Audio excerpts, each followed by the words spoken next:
Have a microphone, just talk to them. We got county lines between us. So go ahead and call the meeting for the January 30th. For the January 30th Blueprint meeting, in an effort to make sure we get a chance to let everybody have their voices heard. We have a citizens to be heard section at the very beginning of this meeting and then at the very end of this meeting. So, Ben, if you want to, do we have citizens to be heard to start? Yes, let me, thank you, Mr. Chairman. Just Can we very, get everybody to kind of, hey, everybody. Okay. Thank you, Mr. Chairman. First item on your agenda is agenda modifications. I'm going to go over a handful of them just very quickly. They're up on the screen. Yes, as you indicated, there are two citizens to be heard sections. One will immediately follow agenda modifications. The next one will be at the end of the meeting. Item number 6 was distributed under separate cover after the books were initially printed. Item number 7 had a Scrivener's error and update, as did item number 9. And I think that is it for agenda modifications, Mr. Chairman. I would entertain a motion to change as it's been presented. So moved, Mr. Chairman. Have a motion and a second. Any discussion? All in favor signify by saying aye. Aye. Any opposition? Okay, that's the new agenda. Fantastic. Mr. Chairman, the next item is citizens to be heard. To those who are attending here, I do note these little blue cards. If you want to speak on any of the agenda items, please fill out your name and address and the item you'd like to see. Bring it forward to any of your staff people or to me, and that would be fine. Mr. Chairman, at this point in time, I do not have any speakers on Non-agenda. citizens to be heard. Or perhaps you could bring forward a card then, sir. All right, no, any citizens to be heard? Going, we're gonna, okay. What do we have first up then, Ben? Hold on one second. No citizens to be heard, okay. Stanley, did you fill out a card? Yes, sir. Not on agenda items or on non-agenda items? We will get Yeah, to those we'll- independently as we get to the agenda. Get to you in a moment. Thank you. All right, thank you very much. All right, next you have 3 presentations, Mr. Chairman. First, from your Citizens Advisory Committee, Chair Peppers, to report to you on their most recent meeting. Elva, welcome. How are you? So I'm the new chair for this year for the Citizens Action Committee, so you'll be seeing a lot more of me. We had a pretty straightforward meeting this past 2 weeks ago.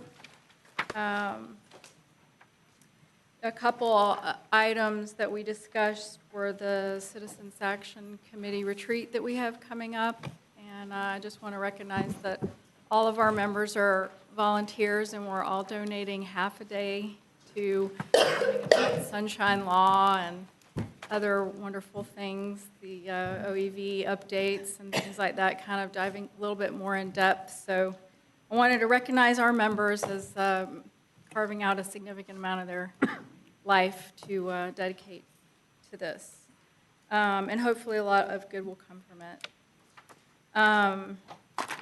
We heard about the disparity study and minority report, the proposals that are going to be enacted for the women and small business policies. We did have one member mention about the possibility of including disabled persons in that, which was the first time I had heard that. I had not thought of it myself, but it's just something for us to think about in the future. And there was a discussion of maybe a little bit of better descriptions or non-technical use of words in the reports, and I think we can all appreciate that. It was also the first public hearing for the Northeast Gateway Lonnie project. We had a couple public speakers concerning that, but it was all adopted or recommended for adoption. So unless there's any questions, that's my report. Any questions? Thank you for your service, and pass on our thanks to all your committee, too. We appreciate the hard work. Mr. Chairman, next up is Blueprint Infrastructure Project Update, and Autumn Calder, Blueprint Director, will be happy to walk through some of the highlights. Yep. All right, thank you. So we've just picked out a couple of projects to highlight for today, starting with our Northeast Connector project, which is also known as the Bannerman Road Widening Project. The contract was awarded to RS&H, a national engineering and planning firm with a long-standing local presence. They also performed the corridor study that Leon County completed in 2012. The first two tasks are to conduct the feasibility study for widening all the way to Meridian Road and to develop a project-specific public involvement plan. Both of those tasks are now underway. However, in advance of the RS&H contract, Blueprint has already engaged the community via setting up a table at two of the Northtown get-downs, which were last fall. The Lake Jackson Greenway is one of the IA Board advance-funded Greenway projects. The others include the University Greenway, the Thomasville Road Greenway, and the Capitol Circle Southwest Greenway. Together, these four projects will add 16.5 miles to our network. Like all the Greenways projects, the Lake Jackson Greenway provides connectivity between our community's points of interest. Starting at Lake Ella, the Greenway takes you to the Truesdell Center, the center of Tallahassee, Sealy Elementary School, McGinnis Arm, Okeechobee Prairie Park, and begins at the Lake Jackson Mounds Archaeological State Park. In total, the distance for this greenway is about 4 miles. Another national firm with a long-standing local presence, Gresham Smith, was selected as the highest-ranked firm, and we're currently negotiating the scope and fee. As directed by the IA Board at the last December meeting, and working with technical experts from the city and the county, Blueprint is developing an agenda item to discuss our existing stormwater facilities. The report will provide the purpose of those facilities, regulations and standards, innovative technologies, the impact of proposed legislation, and also address the concerns that have been raised by people in our community. The Magnolia Trail project. So over the last 12 months, the project team has been busy on the design and right-of-way acquisition, which is primarily utility easements in the front of property. No total takes were needed for this project. Total takes meaning total parcel takes. Specifically regarding the design, the coordination of underground utilities has been the focus. We have a very narrow corridor, and running water, sewer, stormwater, electric, gas, and third-party providers underground has been like threading a needle. However, we're pleased to share that the design is complete, and we will submit for permits for the segment between Monroe and Pontiac Street by the end of February, and we anticipate advertising for construction this summer. This spring, we'll kick off a construction-ready campaign. It'll prepare the road users and surrounding neighborhoods and businesses for detours, provides project information and schedule, and contact information if there's any questions. This slide just presents a list of some of the public engagement for the infrastructure program for the month of February. There's 7 events identified here, but just a couple highlights. Next week, we're going to do a presentation to the City of Tallahassee Neighborhood Affairs staff so that when they get questions about Blueprint projects, or they can share contact information for Blueprint projects with the residents in our community. On February 13th, we're going to the Leon County Research and Development Authority Board to provide an update on our Airport Gateway project. And then, of course, we have our TCC and CAC meetings later this month. We're continuing to update our calendar and adding events as they arise. And that is my update. Thank you. Mr. Chair, Yes, Commissioner Dozier. can we ask a couple questions? Sure, absolutely, yeah. Thank you. Thank you, Autumn, for that. For Magnolia Street, I think this would only affect the portion leading up to Lafayette Street, but I'm wondering about the impact on businesses. When the county was doing the work on Lafayette Street proper, there much different scenario, a lot of commercial businesses, but we developed a program, Open for Business. Christina, I think you led that program, actually, to help promote those businesses during construction. I just wondered if we're going to, I love the idea of construction-ready campaign and all of that, but during construction, if there's anything we need to do to help those businesses in that kind of last block or two, I'd love to see us use some of the examples from Open for Business. Did I get that name right, Christina? Yeah. A number of years ago, so thank you. Thanks. Mr. Chair, the second issue, and I think it's appropriate to bring it up right now. There's a reference to the sound wall, just kind of where we stand with that. We decided not to move forward with that several years ago regarding the amphitheater and the sound impact on the neighborhood. We're getting close to weatherization, which is great. We'll have new speakers, which is great. We also have a brand-new building, a hard facade on the other side of the amphitheater. And it strikes me that we could see an increase in sound intrusion into the neighborhood with that hard structure behind the amphitheater, or we may not. I don't know how to assess the impact of the North American Property Project.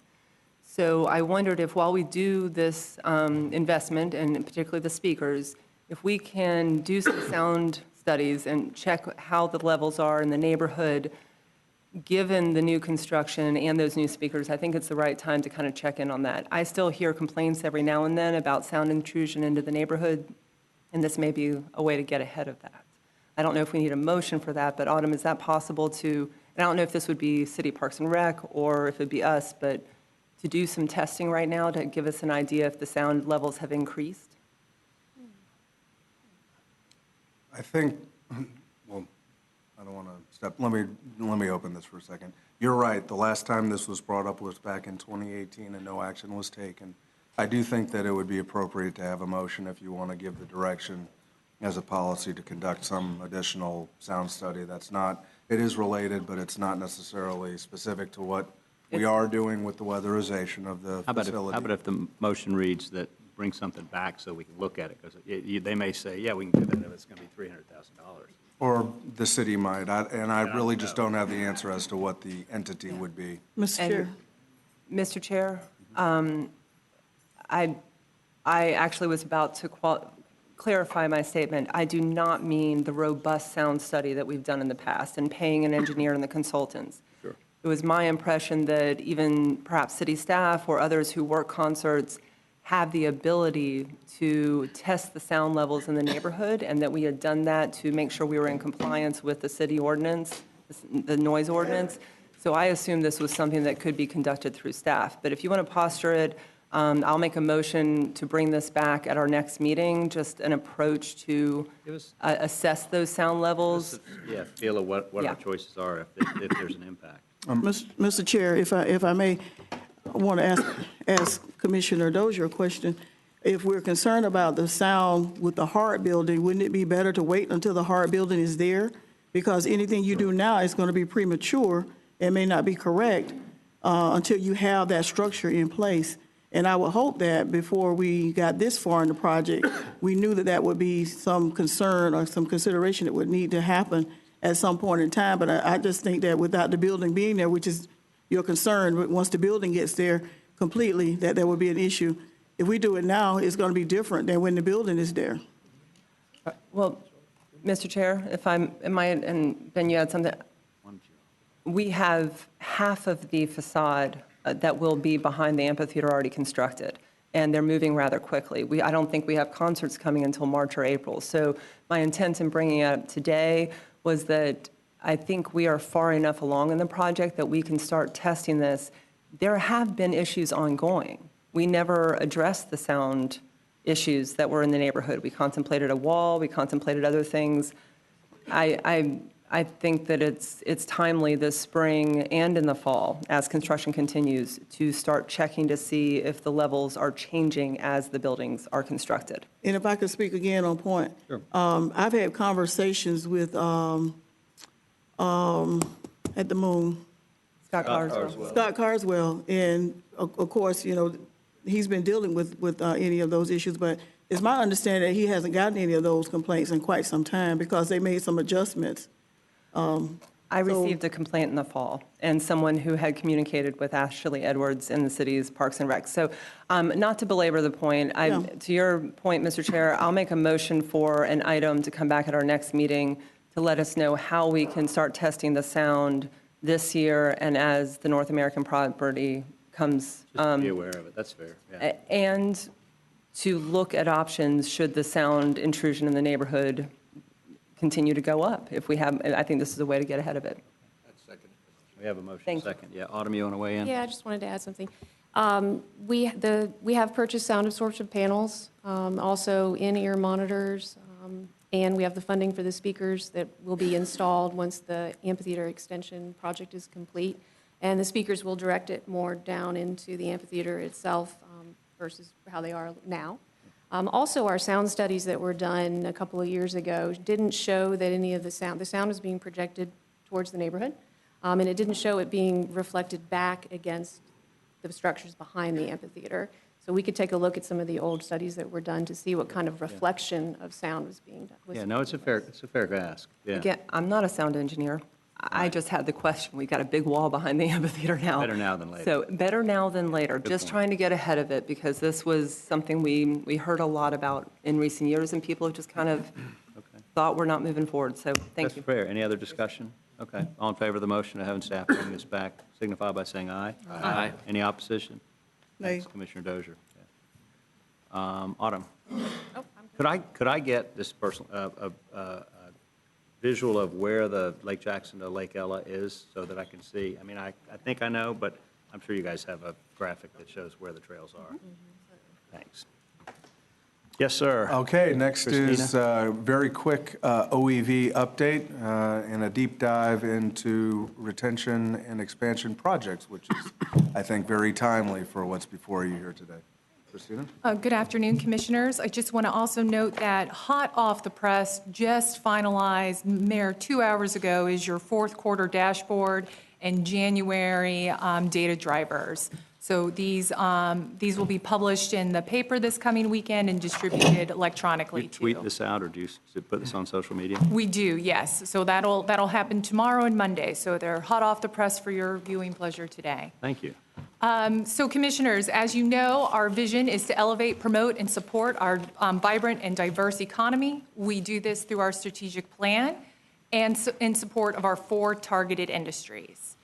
Last December, we took a deep dive into the small business support that the Office of Economic Vitality offers. Today, we are going to highlight our program focus in business development. So this is attracting companies into our community, working with local companies who expand. And I should note that this assistance that we talk about can be provided for any size of any company that is seeking an expansion opportunity here. First of all, what is a competitive project? A competitive project is defined by a business that is considering more than one location for their expansion or relocation. And what are our assets? So what makes Tallahassee competitive, and why would businesses seek to expand here?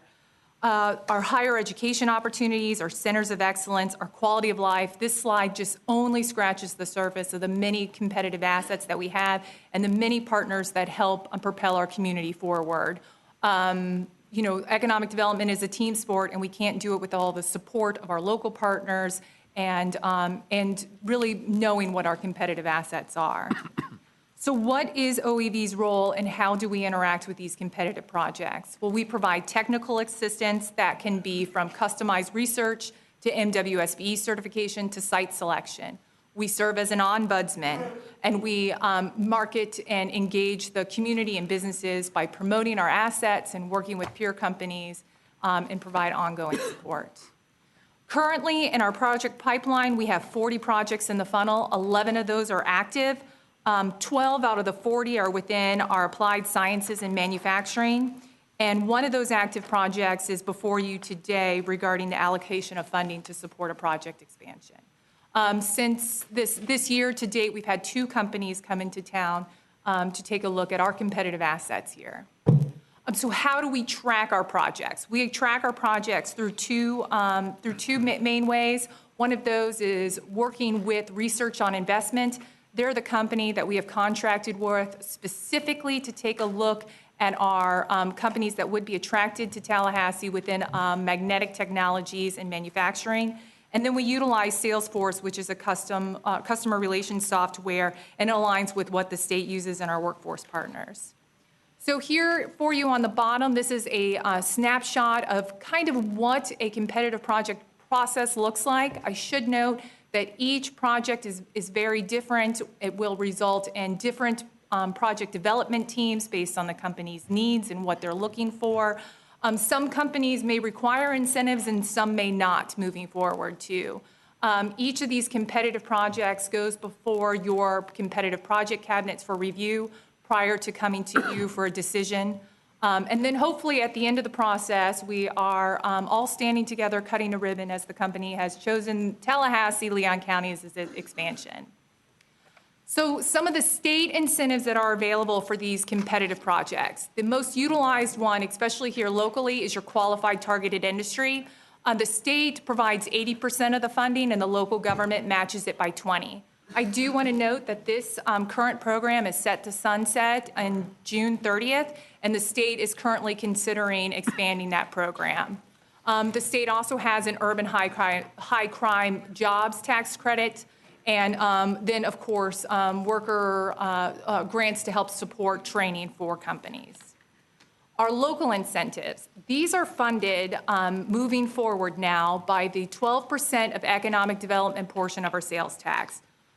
This is truly what's keeping our community competitive. But for this money, allocations from the 20% QTI match and the targeted business program, that ask would have to be a consideration out of your county and city budget. So, but for this incentive, we're able to help really be competitive because most of the incentives now the state do not allocate, and that a lot of that is based on your local local money that is available.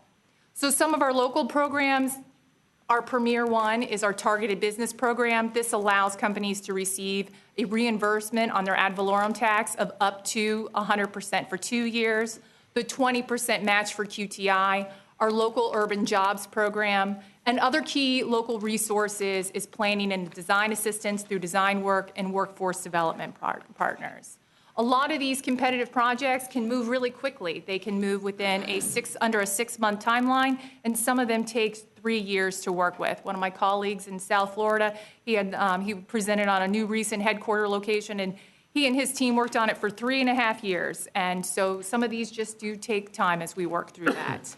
So a marathon, not a sprint. Our upcoming events, this month we're attending the 2020 Magnetics Conference in Orlando. We've worked with Research on Investment to secure 7 meetings with companies who are interested in learning about research and business development opportunities here. We're going to partner with the Mag Lab on their open house and showcase there, and a really unique, exciting marketing campaign working with our local, we're working with the Mag Lab, the Tallahassee Beer Society, and Deep Brewing Company. We have, they've brewed electromagnetic bitter. This is in honor of the Mag Lab celebrating their 25th anniversary. In March, it'll be on tap at Deep Brewing. The proceeds go to support, some of the proceeds will go to support STEM education at the Mag Lab. So it's a kind of a really unique opportunity to promote Tallahassee as the magnetic capital of the world. Leon Works is scheduled for April 3rd, 2020. I think this is our 5th year now. And the MWSBE team is currently developing their engagement calendar. A lot of that will be predicated on some decisions that are before you today. And that, Commissioners, completes our program focus and update for today. Christina, questions? Sure. Yes, sir. Commissioner Minor. Thank you, Mr. Chair.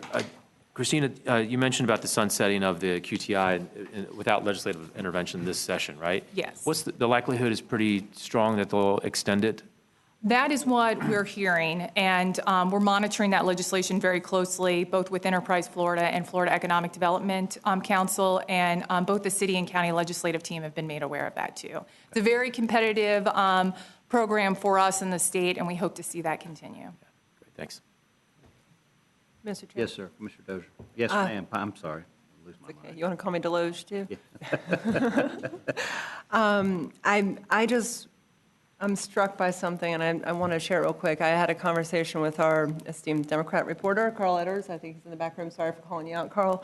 But asking about the question we get often, when we have a project with a code name, we just trust the process happen because we're not allowed to talk about a lot of things.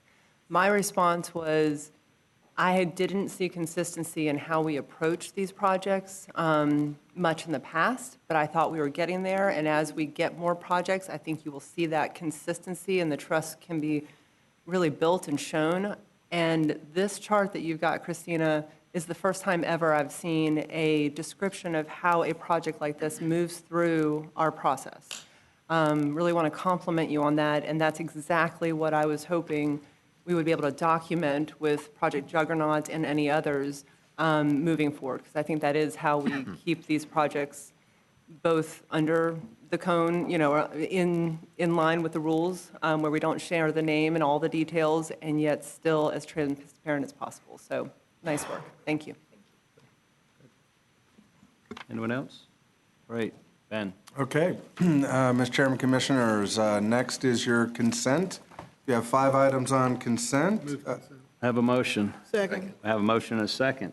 Any discussion about consent? All in favor signify by saying aye. Aye. Any opposition? Motion carries. Thank you. All right, fantastic. That brings us to 4 general business items, and then, of course, the public hearing at 5:30 on the project modification. It's going to be back to Christina here as we continue in the theme of retention and expansion projects with the preamble that we just had, and review what has really been a tremendous collective effort to bring forward before this body for consideration one of the largest, if not the largest, competitive retention expansion project that our community has had in decades, if not ever. Huge impact. I'm stealing all of Christina's thunder. I'm going to stop now and release the clicker. Christina, it's all Let it go, yours. Ben, let it go. Yeah, Commissioners, Project Juggernaut represents an advanced manufacturing company considering an expansion within Innovation Park. This project is competitive. We are competing against other states, and the company has requested confidentiality per Florida statutes. It does align with your targeted industries of applied sciences and manufacturing and directly supports your magnetic capital of the world business development activities. This project is divided up into 2 phases. Phase 1 is 32 jobs, and Phase 2 is 207 jobs, and this is over a 10-year horizon for a total of 239 jobs. These jobs represent 30% high-skilled and 70% middle-skilled. The company is seeking a $48 million capital investment and will be building, hopefully, an 88,000 square foot facility. The total economic impact of this project is estimated to be $140 million. Our partners at FSU, Center for Economic Forecasting, developed this for us.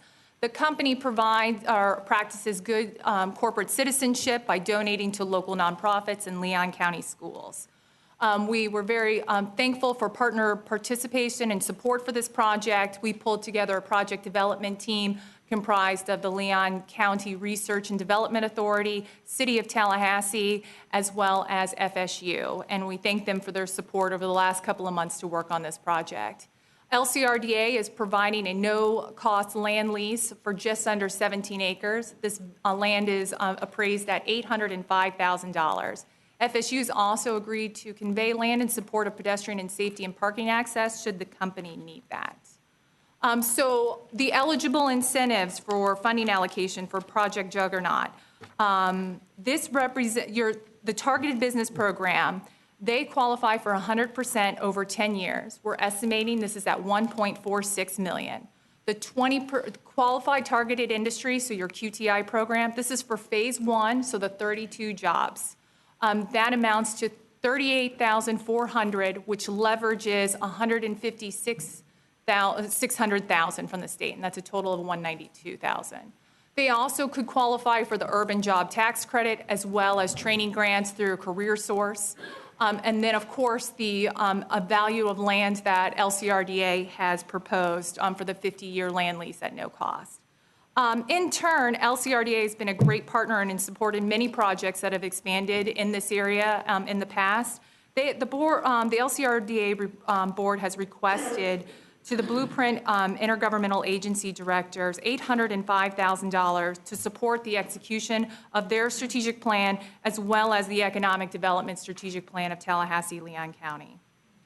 Staff and the CPC are recommending that the board support the local incentives, so the portion for the targeted business program and QTI, as well as the commitment to LCRDA and the amount of $805,000, and also to develop an MOU to utilize these funds in support of the long-term strategic plan and LCRDA strategic plan to include the following: asset maximization and readiness to create pad-ready sites within the 15 acres of undeveloped land, the renovation of the 23,000 square feet of existing lease space, and to support the targeted recruitment of 5 new qualified leads in cooperation with OEV that directly aligns with your magnetic capital of the world business development activities.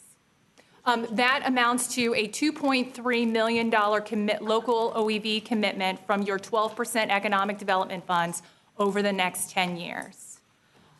The next steps, should the IA board choose to pursue or choose to approve the funding allocation in support of Project Juggernaut, staff will notify the company, they will then use this information to make a corporate decision. So at this point, even passing this incentive package, should you wish to do that, does not guarantee that this company selects Tallahassee, but just keeps us competitive and keeps us in the running. We expect that a decision will be made in early 2020. And staff will continue to assist the company as needs arise. And should the company select Tallahassee, we'll enter into a project agreement with them to monitor and hold them accountable to what the jobs and the investment that they said that they would bring to Tallahassee. Next would need to be a QTI resolution to be passed. According to Florida statute, it must be passed by a local government entity, so a county or a municipality. And the next first meeting of your local governments is the Leon County Board of County Commissioners on February 11th. So we'll take that to the board at that time, should you move forward. And then staff will work with the LCRDA to develop and execute the MOU per your policy direction today. And commissioners, with that, the Competitive Projects Cabinet and staff is recommending that the IA board approve option 1, which is to approve the OEV funds in support of Project Juggernaut, estimated at $2.3 million.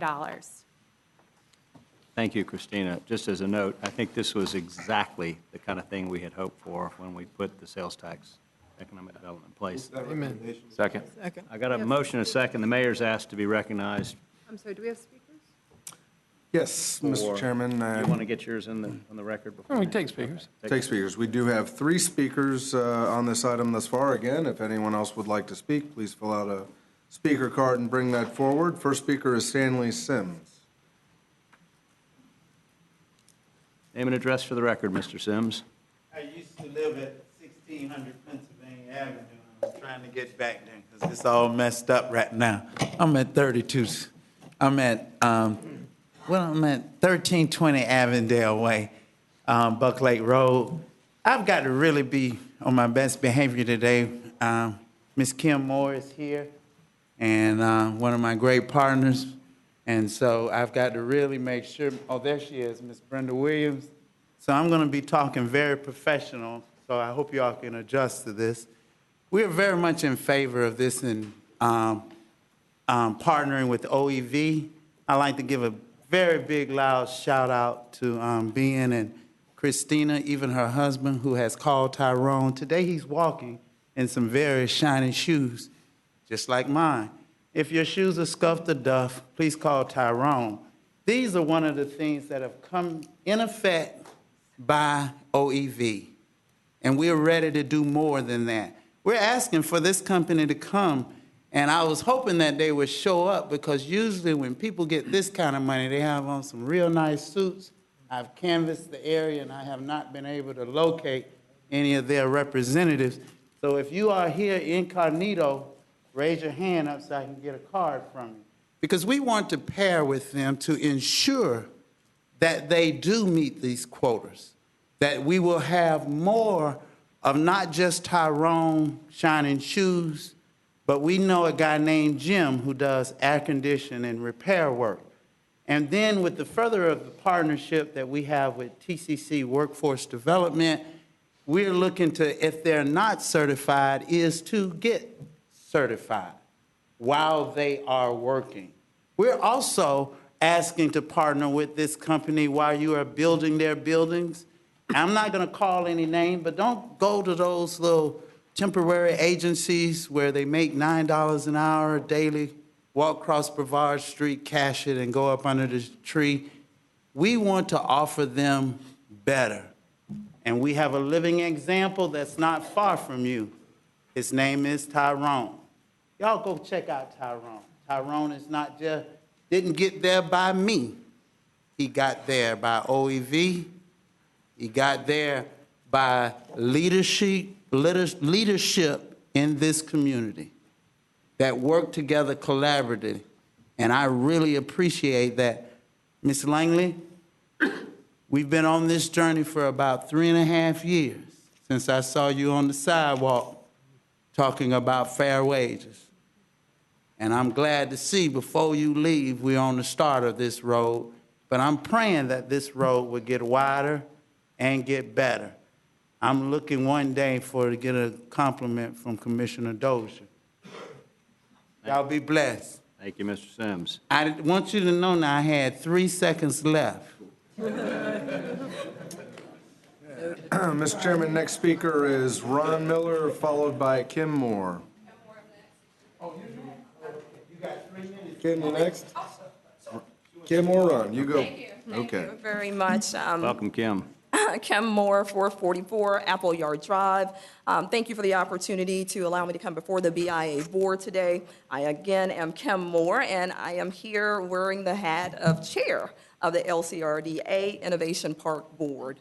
The board, just for a quick history, is comprised of representatives from the city, county, and 6 private sector members, not to mention 3 of our higher ed institutions. So do want to give a shout out for the work that our Honorable Mayor Daley as well as Commissioner Dozier have done. We've never seen a more committed group as we have right now. Having said that, we are led also by Ron Miller, who serves as our executive director, and we are just really, really pleased, having been adopted through ordinance in 1980, to be a part of something major like Project Juggernaut. We are absolutely impressed with the opportunity that we have to bring over 900 jobs to our local area. Just as background information, we are what I would call an economic development collaborator, but beyond that, I would love for you all to know that your Innovation Park Board, having been in existence since then, operates through the funds that it generates. There are no reoccurring dollars that are received by this institution from government. And through that effort that we have in place, there are over 30 organizations that are at Innovation Park and employers with over 2,000 employees that are represented through the work that we're doing there. Our primary mission, as it is with the OEB, is to promote the region's research and development assets, as well as foster attraction, startup, and growth. And through that, we believe that it's evidence in Project Juggernaut that we are aligning ourselves with that great work and are committed to doing that and are in lockstep with your efforts here today. In summary, your support of a recommendation of this type will lead to sending a strong message that you foster also a positive business climate and that you are committed to driving home the fact that our community deserves a balanced focus on residents earning and having and being exposed to high-wage opportunities. To that end, your recommendation in support of it with Project Juggernaut will lead us in that direction, and we are only seeking, by way of Innovation Park, that we have the opportunity to continue channeling our efforts and resources to align with the strategic plan that we have in place both now and in the future. So again, great work, excited to be a part of it, and thank you for your support. Thanks for your leadership, Kim. Ron, come on down. Thank you. On behalf of Ron Miller, 2051 East Paul Drac Drive, we just moved. On behalf of the Leon County R&D Authority, thank you for the opportunity to speak today about this very important opportunity for the community. With over 2,000 people working at Innovation Park, it's a very important part of the economic vitality of Tallahassee and Leon County. As Kim mentioned, part of the mission is to foster the attraction, startup, and growth of private innovative companies that bring high-wage jobs to Leon County. The park can be a significant attraction for prospective businesses to grow or locate here due to its world-class researchers and research assets, such as wind tunnels and not to mention the Mag Lab, but also the available land and lease space. Project Juggernaut is a perfect example of this. As such, we are in full support of Project Juggernaut and all that it brings to our community. The growth of this community and Innovation Park will only enhance the marketability of the park. Innovation Park is providing over $800,000 worth of its assets to Project Juggernaut. As Kim said, we don't directly receive any tax dollars. We have to earn it through rent, sale of land, and other related activities. In the absence of the sale of the land, we have to find a way to get the money somewhere else, and that's why we're here today.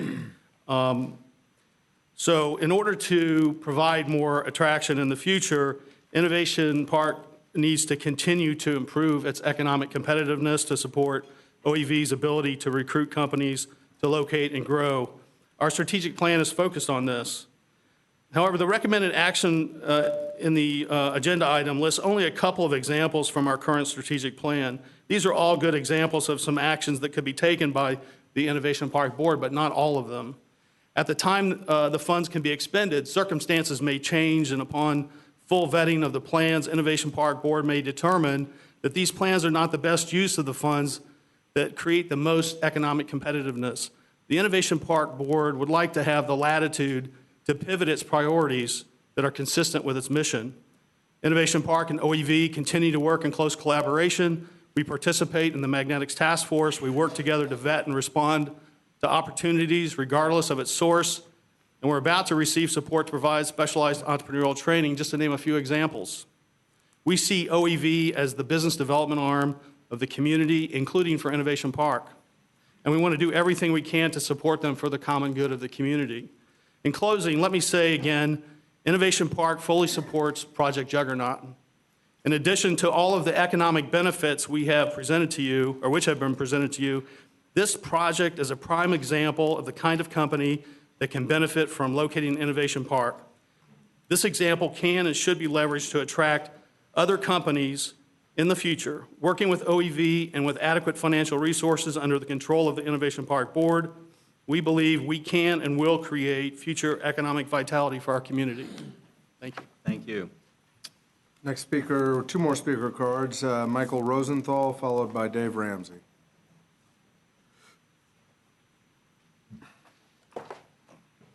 Hello, my name is Michael Rosenthal at 4045 Kilmartin Drive. I'm here opposing any subsidies to Project Juggernaut. I presume it's unstoppable, but I'd like to go on the record that I'm opposed to it. I'm against corporate welfare, whether it's to businesses or research agencies or developers by providing them free roads. Why don't you provide for intrinsic growth in Tallahassee by dramatically improving the efficiency of the city and lowering the cost of doing business in this city? You're transferring the costs of these subsidies onto taxpayers, citizens, and businesses and making them less competitive. And a major issue affecting economic development and growth in Tallahassee is crime. We've been #1 in crime in the state for 5 years. This does not help improve businesses relocating to Tallahassee or somebody starting a business, and somebody who lives in Tallahassee, maybe they wouldn't want to start it here. The other thing is our schools. Our schools, there's a problem with their schools. I've never heard anybody say they've moved to Tallahassee because of the schools here. And these are the things that companies and people who, these are things that they look for when relocating to a city. So make the government efficient, cut regulation, cut expenses and taxes, and foster intrinsic growth without corporate welfare. Thank you. Thank you, Mr. Rosenthal. Okay, final speaker is Dave Ramsey, please. Dave Ramsey, come on down. Name and address for the record. Welcome. Thank you. Dave Ramsey, 9048 Shoal Creek Drive. I come without prepared remarks. I just come as a citizen of this community. I have served as the chairman of the board of LCRDA. I'm not speaking on their behalf today, but I am still a director. I'm speaking as a citizen. I'm speaking of a person who lives in this community. I have lived in 5 different cities, if you don't count 2 years Uncle Sam gave me in Germany. This city has the least industrial opportunity than any I've ever been in. Here we have a great opportunity. We have a great opportunity to diversify our community, to put high-paid jobs on the books. I attended one time the event the chamber had at Austin, Texas. I ran into the lady there that happened to be doing the presentation at the big chip manufacturer. I asked her what she knew about Florida. She said, "Oh, I was a graduate of Florida State University. I said, how did you get to Austin? She said, I would have loved to have stayed in Tallahassee. There were just no jobs that supported my graduation work and my degree. So I appeal to you today. This is a great opportunity for Tallahassee to add more great quality, high-paying industrial jobs and help diversify our community. Thank you for your time. I appreciate your interest in this project. Have a great day. Thanks for your service, Dave. Yes, Mr. Pingree. It's, I believe, the floor is yours. All right, sir. Mr. Mayor, you wanted to enter something into the record? Yeah, if I could. I serve on the Leon County Research and Development Authority with Commissioner Dozier, and it is a pleasure to serve with you, Commissioner Dozier.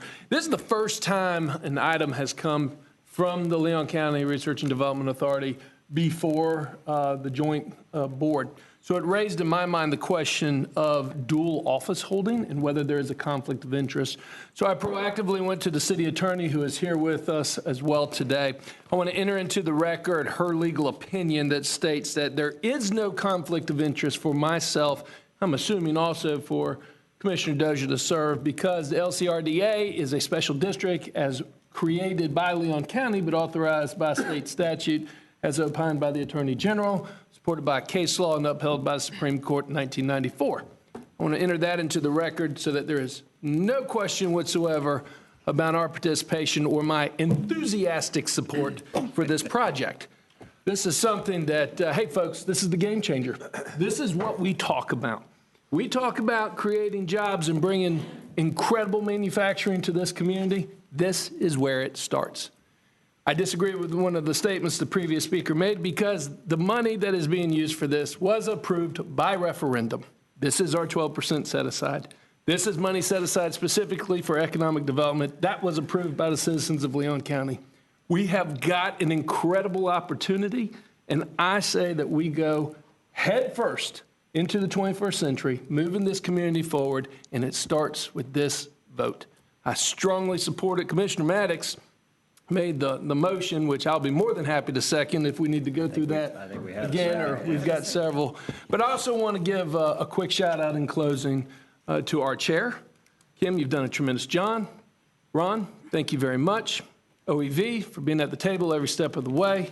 Commissioner Dozier, who has been representing local government for quite some time on this board. And this is where we see Research and Development Authority, county, city, community coming together, truly moving it forward with an exciting project. Thank you. Thank you, Mr. Mayor. Commissioner Jackson, then Commissioner Minor, and then Commissioner Dozier. Yeah, I would just echo some of John's comments. It doesn't seem that. It's your district, man. It's your district. I'll speak to that in a minute. But I'm sorry, Mayor Daley, not John. It doesn't seem that long ago we were breaking ground on a 40,000 square foot project for Danfoss Turbocore. And here we are again considering an expansion in the southwestern quadrant of Leon County that needs this sort of stimulus, and I look forward to jobs coming to that. And as the district commissioner, I will say that it's high time, and I'm glad to see it come into that community, and hopefully it will mean jobs as well. I do take exception to one of the speakers as well, in that the public school systems in Leon County are something that we all should be proud of. Amen. Amen. Commissioner Minor, then Commissioner Dozier. Thank you, Mr. Chair. I wholeheartedly support this. This is exactly what these economic development dollars were for. Exactly. This is a poster child for what we intended these dollars to go for. We talk a lot about poverty, about crime, a lot of the social issues that we deal with every single day here in Tallahassee and Leon County. One of the most effective ways to address those problems is to create a vibrant labor market, offering high-paying jobs, and this exactly cuts to that point. The other reason is that this helps cultivate the industry tech cluster for high-tech manufacturing, which is sorely needed in this community.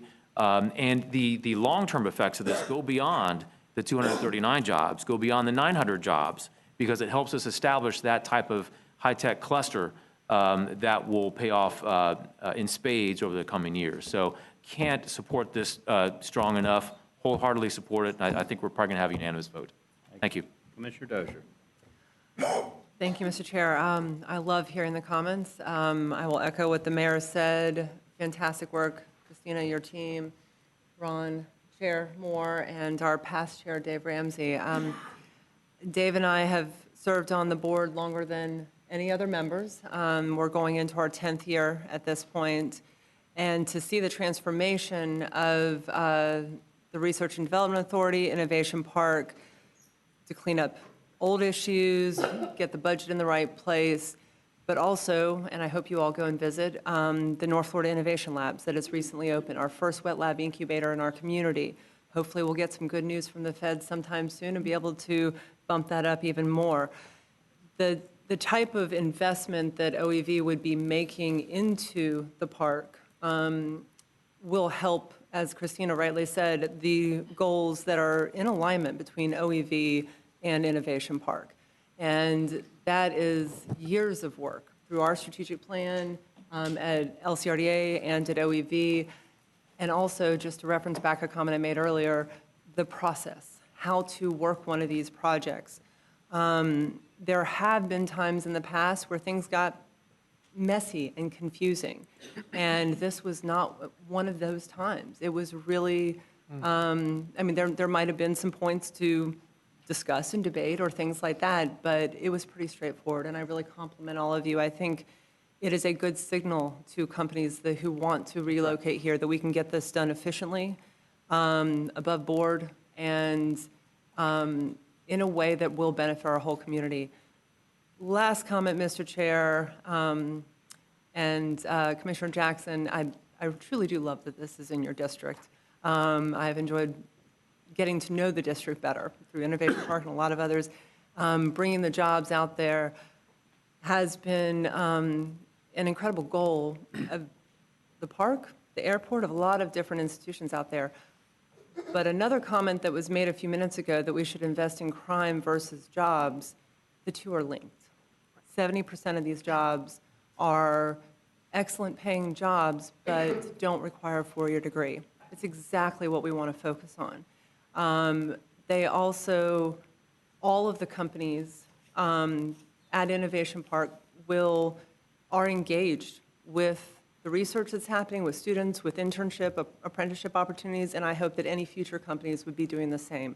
So I think this is a way to address some of the other concerns in our community. So thank you very much, and I'm excited for this moving forward. Commissioner Maddox. Thank you, Mr. Chair. I enthusiastically make the motion to approve this game changer, as the mayor said, and it truly is. I think I'm going to sound a little bit like Commissioner Prado for a second.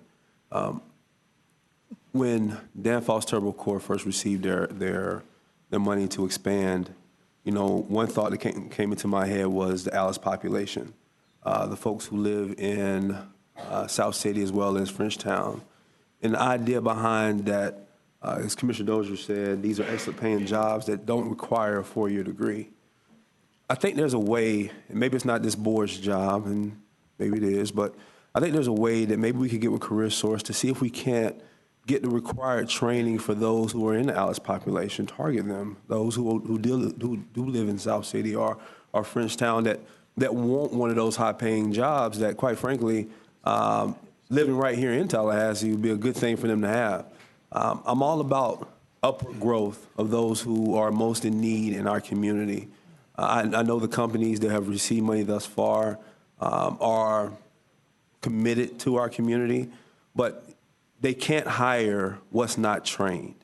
That's just the truth about it. You can't hire what's not trained. Maybe if, and I'm not sure it's our job. Maybe it's a partner of ours' job.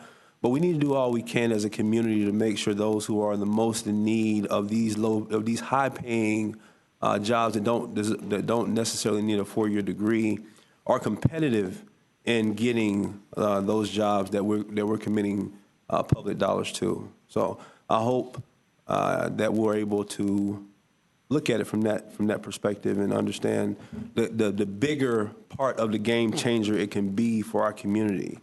I mean, people who work within these fields more than work within these types of companies more than likely will not be in the Alice population. The people who work in these type of companies more than likely will be able to see themselves work their way upward in life and secure a type of generational change that will go on from generation to generation, from their children to the next generation to the next generation, that can change the trajectory for a family. So I'm excited about this project, but I'm more so excited about the opportunity it gives to those who need it most. Thank you, Mr. Chair. Thank you. Commissioner Proctor, then back to Commissioner Dozier. Thank you, Mr. Chairman. Commissioners, I'm hear all the wonderful things that are being said. Problem is, I don't know the name of the company. You don't know the name. There's no transparency. We really don't know if these people are going to hire people from Tallahassee, high-paying jobs. And I don't think we owe anybody from out of town our money just because they're from out of town. We don't know if there's been a commitment to hire 80% of the people within a 50-mile, 100-mile radius, or we don't know if they're bringing 80% of the people from outside a 100-mile radius. So the enthusiasm which we show, based upon the absence of information in terms of the social engagement, the social responsibility to this community in particular, for the specific dollars that we are giving to them, I can't get excited. I apologize. I really apologize that I don't have that. And then that this market, somehow we've got to pay somebody to come pay attention to this workforce. I don't see nothing wrong with a community that every April, every August, and every December graduates engineers, mathematicians, accountants, scientists of all varieties. We're very rich in the talent. We're very rich in the human capital. Ain't too many places, whoever these people are, that they can go and find the qualitative workforce that happens August, it happens December, it happens in April, all the time. Ain't too many places like Tallahassee. So what the trade-off is, we're rich in everything that whatever it is that these people do. But I feel like we put on blindfolds and we're asked to do something blindfolded. And there is nothing at any bank in Tallahassee that can get a commitment that we do not have to provide transparency, our name, our social security, this, and this. And there is a category of corporate type that can come to our community. There's a corporate type from outside that can slide up on this table and get in a discussion, and you see it in the CRA. We're seeing it in the 12% set aside for projects just like this. I don't think that the 12% set aside was for people from out of town. I thought the 12% set aside was to reinvigorate local businesses who actually generate money into the pot. But to say that we're going to put on a blindfold and collectively trust this staff to choose somebody who they want based on what they think is generic to what our community wants, I totally disagree with that process. And I think that what we're doing is trying to pin the tail on the donkey when his butt is not even on the wall. So you're going to miss it all the time. And for that reason, Mr. Chairman, I wanted to make sure that this commission is aware that there should be a broader thought to this process. It really should slow down. We should get a little bit more about, they could be from the Ukraine, they could be from Valdosta Disposal Department. We don't know anything of who we're bringing. And a few years ago, Tadran came to this community, and they were doing business and partners in South Africa. And we happen to have known their politics, but we know nothing about whether this is a Ukrainian or whatever they might be from. And for those reasons, I think that the 12% was intentioned for local businesses and not for people we don't know. Thank you, Commissioner Proctor. Commissioner Dozier, then Commissioner Lindley. I'm happy. Okay, Commissioner Lindley? Yeah. I don't know where to start. One thing, I think it is slowed down. I think even if we vote on this today, as I understand, we're not quite ready for the ribbon cutting or even the welcome mat. This is really early days, and to see if they want us. So I'm sure they'll hear those comments. I don't think the OEV was ever intended to just nurture things within our community. It was outreach as well as within. There's no mistaking that. That was one of the issues that came up when the old Economic Development Council separated. You know, what are those roles? It's a legitimate question, but reaching out is important. I think this is thrilling to think that some 70% of these jobs will be middle skills jobs. Shelley Bell is about to jump out of her chair over there saying, hey, we'll do it, we'll train these people. So in answer to Commissioner Maddox's concerns, we have Lively and TCC standing ready and eager and probably already in ways we don't even know preparing people for some of these jobs. So yes, it's true, you know, you don't want to be completely naive about promises, but we still have a lot of leverage over that. And finally, to Dave Ramsey, one comment. I have a new neighbor who moved here. She's a psychologist who moved to Tallahassee from Austin. I said, hey, why from Austin? That's, you know, and she said, too expensive, too much traffic, too noisy. I love it here. So there, you got one reversal. Thank you, Commissioner Lindley. Commissioner Matlow, then Commissioner Richardson. Thank you, Mr. Chair. Yeah. I'll put you on the back. Commissioner Proctor, I'm a little bit confused. Are you unaware of the company that we're discussing? Have you been briefed on who the company is? Did not take his brief. Okay. None of us should know. None of us. Okay. The company has requested confidentiality per Florida statutes. Okay. Yeah. I think as the elected body But individually. this is before- regular, Commissioner. I mean, this is not the first time this happens. I'm just saying, I don't want to put on a blindfold to do Let's this. have one conversation. Okay, well, you know, as the elected body, I don't think, without knowing, even if you had a conflict with the company that's coming, I think that should be disclosed ahead of time. And That is not allowed under statute. It's 288.075 Florida statutes. And it requires an exemption from public disclosure, from public records, if the company has requested in writing, and they have done so. I'm not, a public record wouldn't be informing an elected And public official. disclosure is any sort of disclosure of that information. What level of staff can have access to that information? Those that are working directly with the company in terms of attracting that business to the state of Florida. And that's the OEV division. And they've, each staff has signed an NDA acknowledging the fact that they do know the company name and they will keep it confidential per Florida statutes. Okay. So we did put that process in place to make sure that the company's name was protected per their wishes. Okay. There are criminal penalties for staff that disclose that. No, It is I a understand. misdemeanor under the law to do so. So in the future, would it be possible for Commissioner Proctor or others to be brief and sign an NDA? I can't address that. You would probably have to, he would have to discuss that with the county attorney to see what requirements or what have you that they would want to put in place. But what I can share with you are the requirements under the statute, which is under 288.075, we cannot, under law, disclose that information. It is a violation to do so. Right, I understand that of disclosing to the public. So I would just request a legal opinion to come back to see if we can be briefed before major decisions come back, if we could. Regarding, would you clarify what exactly you would like for me to look at? Commissioner Proctor expressed concern of not knowing who the company was, and that can lead to a lot of concerns for an elected body. For example, if this was a company I had a business interest in and I just didn't know, it gets very hard to give an affirmative vote to give that level of money without being notified individually of what the ramifications of that are and who you're supporting. So I'm just asking if there's a legal way to be briefed ahead of time. Yeah. You want to weigh in? Yeah, just very quickly. Understand completely the question. Understand that every briefing is omitting that specific information. Understanding that that omission, which is laid out in Florida law, is also to protect the individuals elected such as yourselves, because you do not know.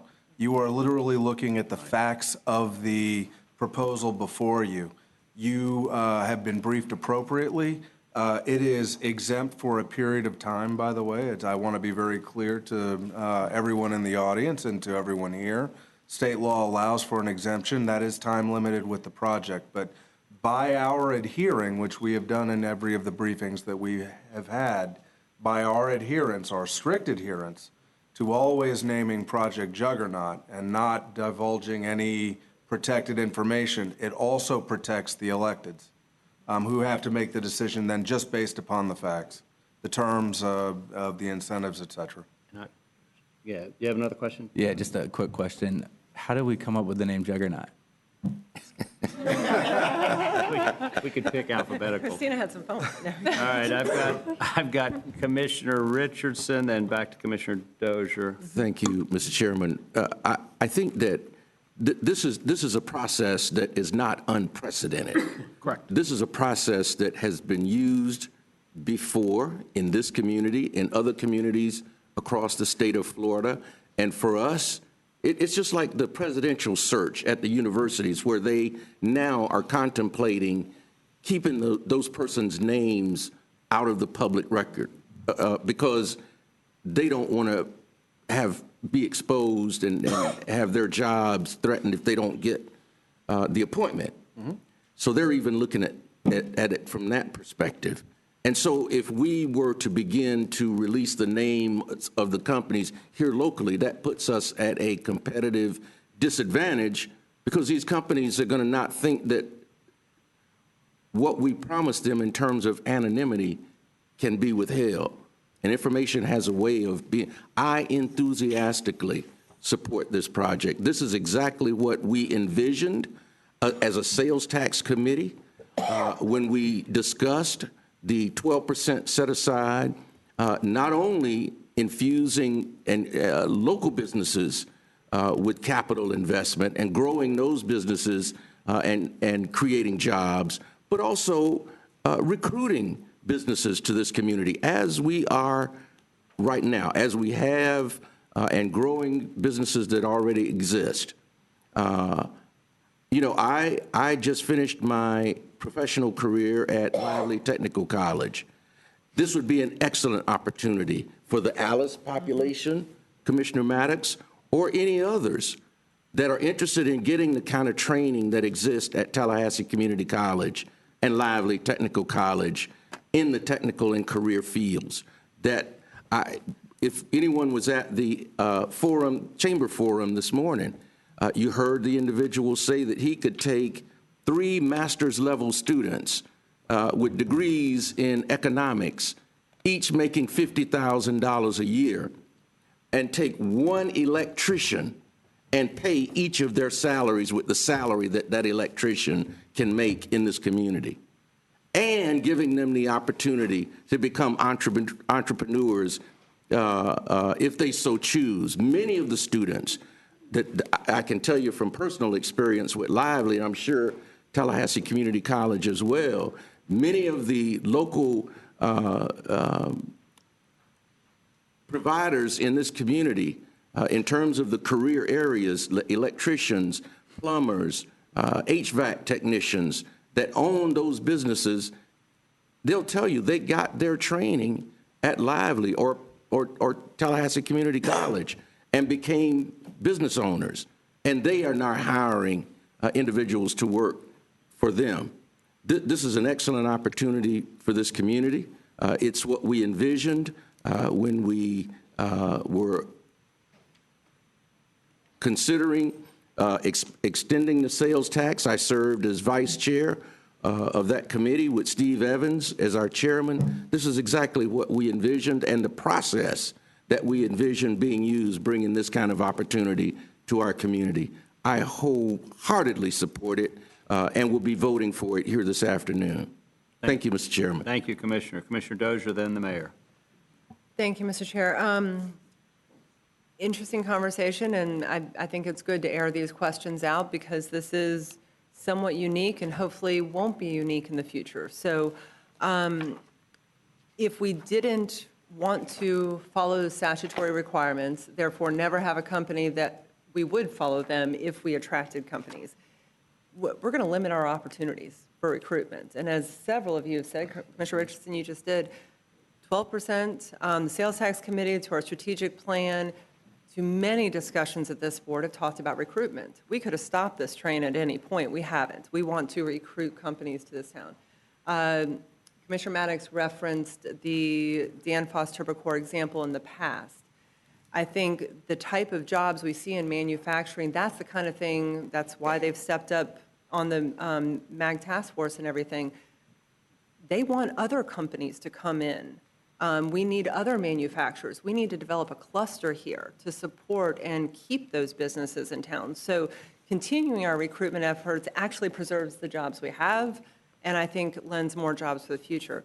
The second thing I'd say, and I've referenced this chart you did, Christina, a couple times, and I hate to belabor the point, but because of the conversation about the code names and the statute, I have more comfort now because, and correct me if I'm wrong, Council, because OEV and Blueprint are in Sunshine, a government agency, once this period where we have to use the code name comes to an end, all documents, everything else is in the public record. Is that correct? For a period of 12 months.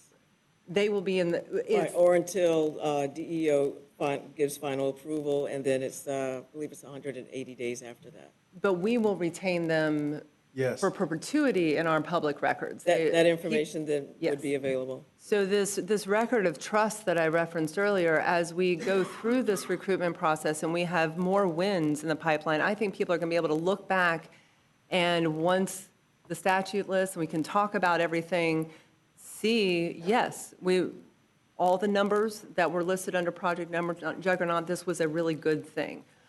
So this was, frankly, not something that we could have done under the EDC. There wasn't the sunshine rules with a private partner organization. So I have more confidence bringing this into the OEV Blueprint family than I did in the past. And this is a tricky thing. This is why we got a lot of debates about economic development. It's true, but we got to thread the needle, and I'm more confident than ever that we're doing that in the right way. That was not why I asked to make a comment, though. That was before. I wanted to let everyone who had not spoken yet speak first. But I did want to circle back to one thing, and Mr. Mayor, you're already in queue, I think, after me, so I'm going to look to you on this point. There is a unique piece of this that we have, and the mayor and I happen to serve on both, but we have two boards of directors.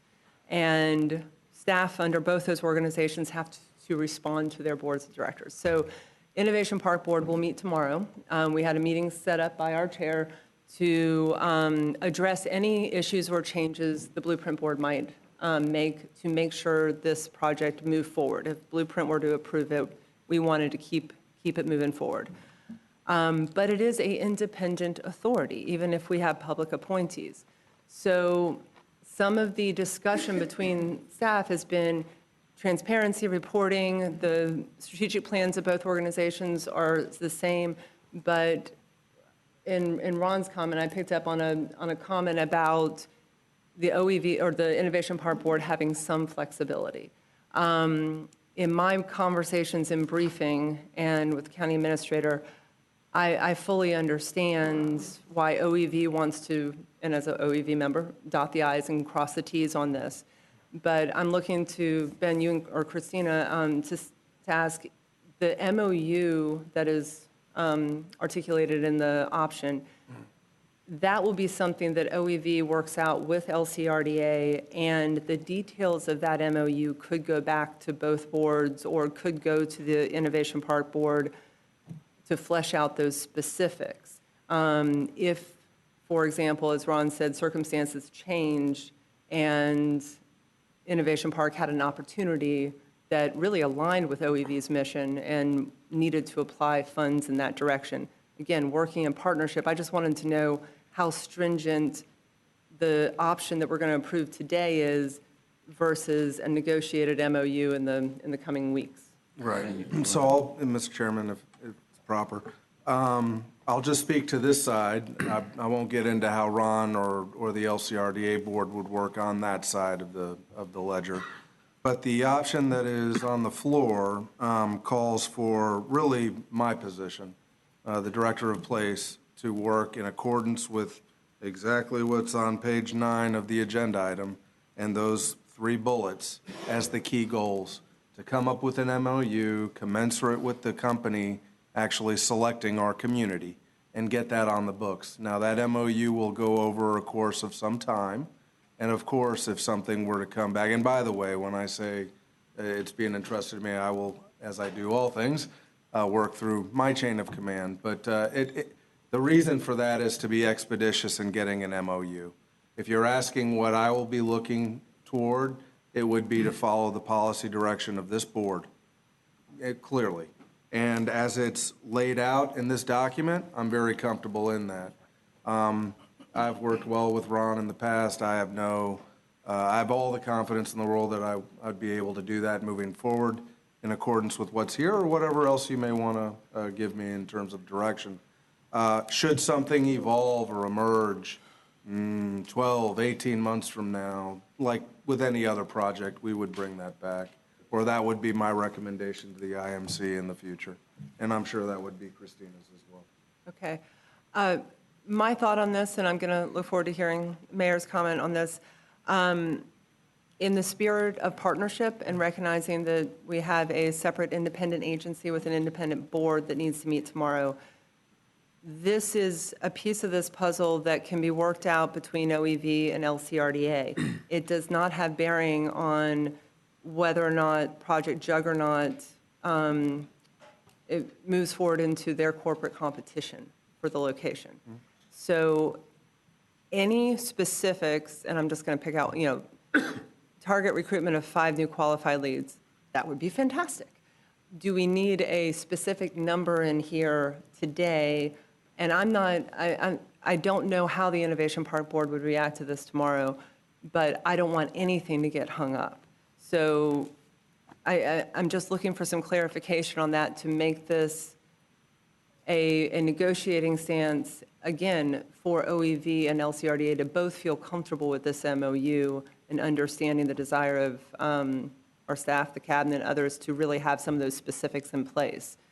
That is absolutely fine. Just want some time for that and don't want to impede our progress now. I understand. I feel thus far with the conversation appropriately constrained as well as enabled to utilize the material here and to come to a good MOU that I know that my IMC would feel confident in. And I look forward to working with the LCRDA board.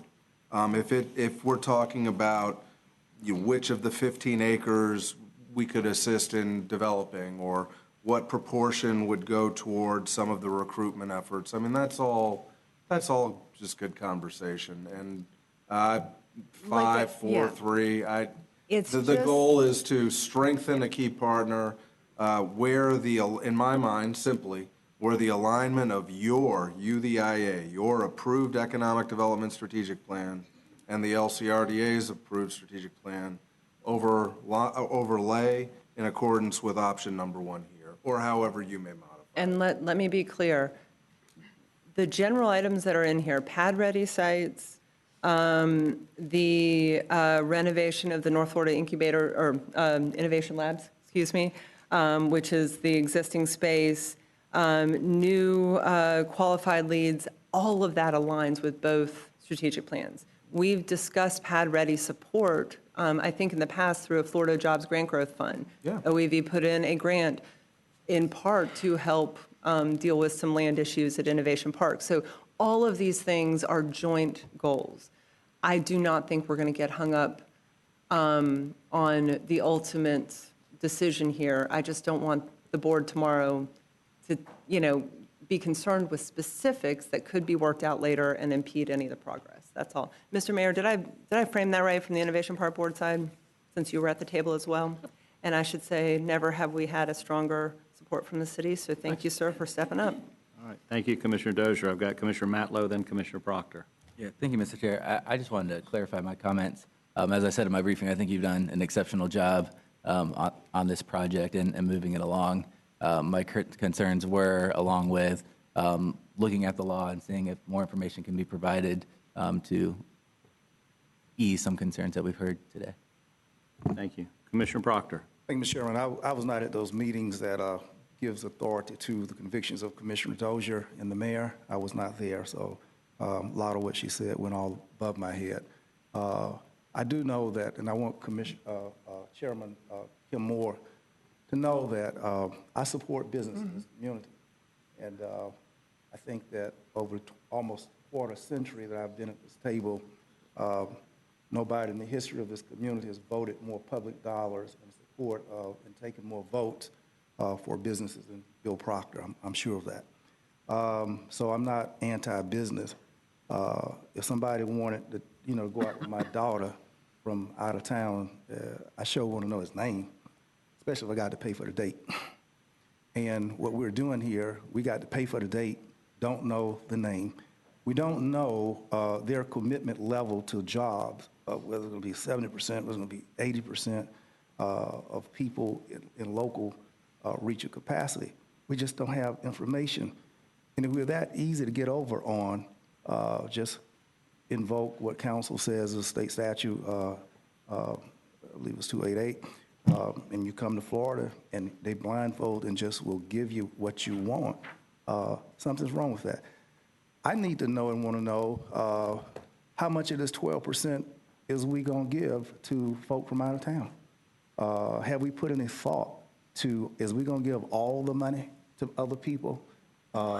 Do we have another matching project that's local? What's the next project that's coming up local that's going to put this money back in our community? There should be a pro rata share that we're thinking about, and a part of that thought maybe has not been developed in policy. So just to go without any calibration of how much we're giving to the 12% to folk outside of everywhere and using that statute that you came up with, from the, that the state came up with. But the state council, speaking of accountability and what the legislature says, Governor Bush did a lot to disallow corporations in Florida to be taxed, and name them by name, who are exempted and don't pay.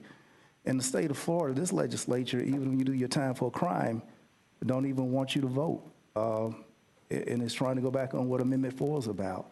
So the thinking of the state legislature is not thinking that you can always respect. But what we have a responsibility for is an understanding of, and I was not at Commissioner Dozier in the mayor's meeting, but it is an understanding of what split are we talking about. People who generate the money, 100% of the money is coming up out of our county, and what percent of this 100% that we generate is going to folk outside someplace else.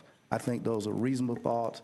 I think that they're not anti-business, they're not anti-anything. It's just about common sense and not being in the dark. Doesn't matter. All right, thank you, Commissioner Proctor. Mr. Mayor. I appreciate it, and I'm going to get straight to the point on several issues. First of all, Commissioner Proctor, you are more than welcome to join us at any Leon County Research and Development Authority meeting as it's publicly advertised and open to the public. Let me be very clear. Number two, I highly encourage you to take your staff briefings before these meetings so you are fully briefed on exactly what's going on and have all the same information that we all have at this table. Number three, let me remind you that there are times, both with the city and the county, where it's appropriate, where we are not always involved with all the information, or some information is withheld, okay? That's part of the process. On the city side, we're going through collective bargaining right now, and those meetings are not held in the public as well. But I will say this, and there's a narrative change that I want to happen in this community in 2020, because last year we took some hits. One thing that's very unusual about this project, if you think about it, it has been vetted by 4 local government entities in this community, starting with the Leon County Research and Development Authority and our fine staff, who is a recognized local special district in the state of Florida. It has been properly vetted by both the city manager and the county administrator, representing the city and the county in this process of the intergovernmental agency, and it has been properly vetted by our staff here at the intergovernmental agency. We might not know the name of the company.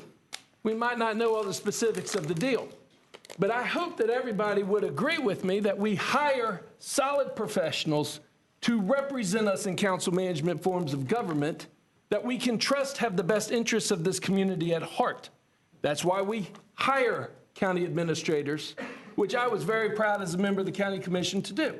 And we hire city managers, and I'm proud to work with our city manager today. There is a new narrative in 2020 that needs to take place. Do we believe in our people to bring about, after fully vetting these projects, to move our community forward? I believe in the staff and the people at the Leon County Research and Development Authority. I believe in the county. I believe in the city, and I believe in Blueprint Intergovernmental Agency. And at the end of the day, we have to look collectively at these processes. We have to stand up for how these things come about. And you have to ask yourself the question, important question today. Are you going to vote in favor of truly moving this community forward, which I think we do have the votes, by the way, to create jobs? Are you going to vote against job creation and have to look every chamber in this community straight in the eyes and said, I am not in favor of creating new opportunities and new jobs to move the north, the south, the east, and the west side of our communities forward? That's the question we all have to answer. I strongly support and encourage everyone to support a project that has been properly vetted by 4 local governmental entities here: LCRDA, the county, the city, and the IA. Thank you, Mr. Chairman. Mr. Chairman, may I rebut since I was sorry. called by name? On point, Okay, I've got Commissioner Williams-Cox, Commissioner Bryant.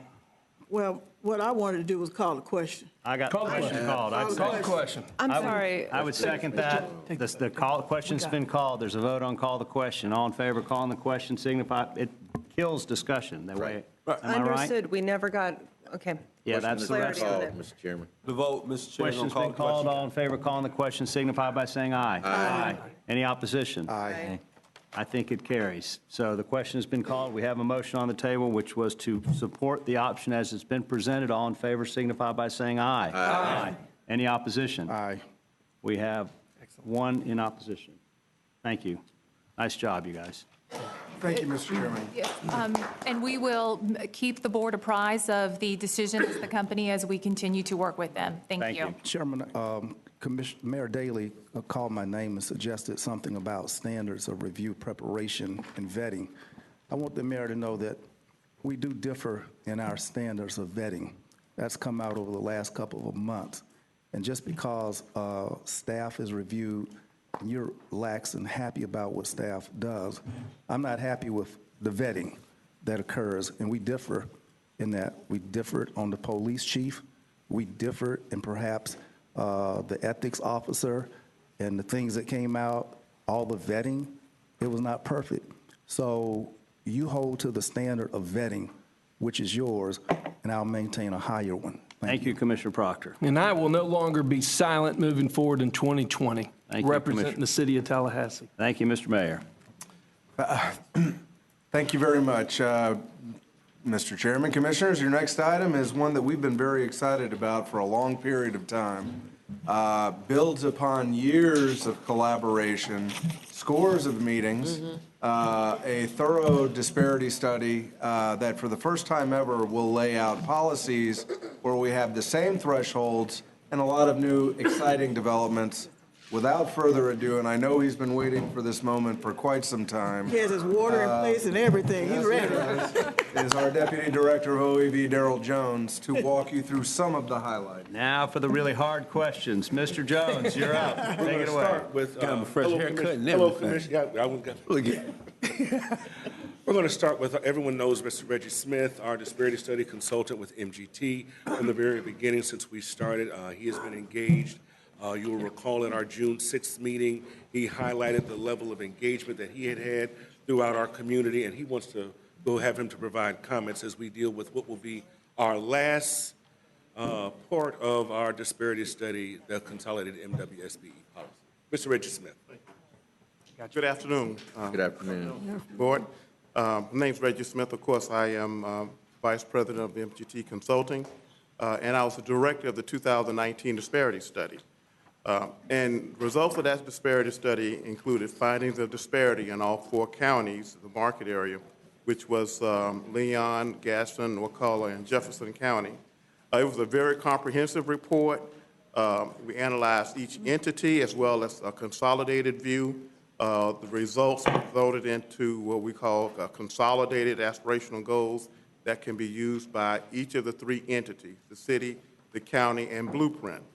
And I just want to acknowledge the cooperation that we received during this entire process, this entire 3 years that we've been working on this project. Everyone involved, both internally and externally, were very cooperative. They were engaged. They were passionate. They were enthusiastic, and it was just a level of cooperation that we haven't seen as we conduct these studies throughout the country.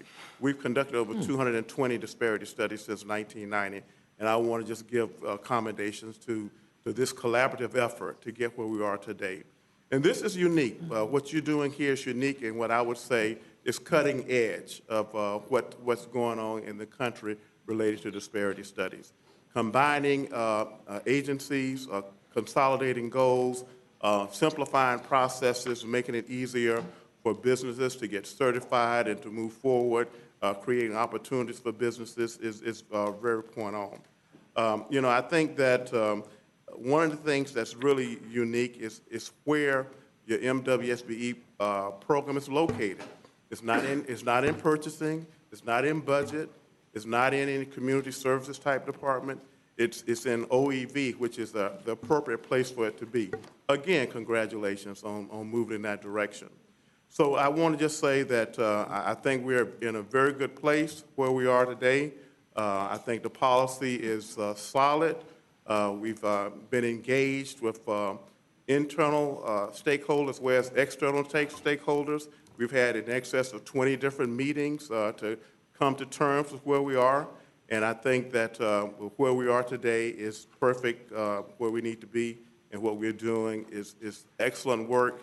And I'm going to turn it back over now to Darrell and let him talk about the policy highlights.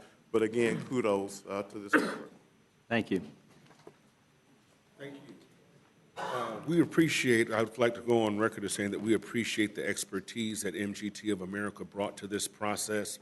As he described himself, with more than 200 communities having done disparities, as subject matter experts, their point of view helped us and helped to guide our discussions as we bring this consolidated MWSBE policy to you for your review. So just a little history.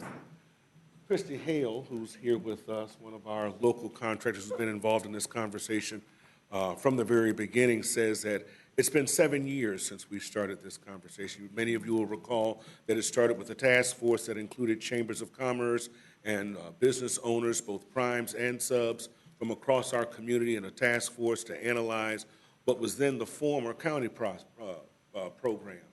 Following that led to the recommendation of a disparity study at your direction from the IA and the City and County Commission. That then led to the consolidation of both offices, then our disparity study, and now, following the disparity study that you accepted back in June of last year, we have now been fortified with that information and with the perspective coming from so many citizens who have remained engaged in the process. We have a consolidated MWSBE policy for you to consider.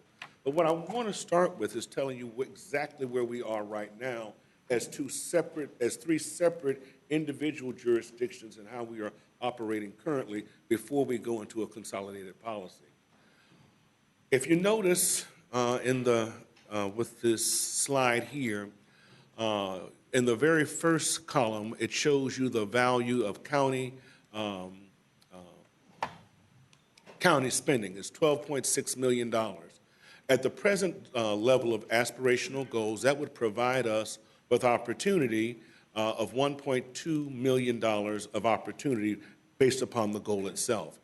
What we realize is, in terms of our actual numbers, although the goal was 1.2, we operated at 1.8, showing that we exceeded our MBE goal for county spending by more than 147%.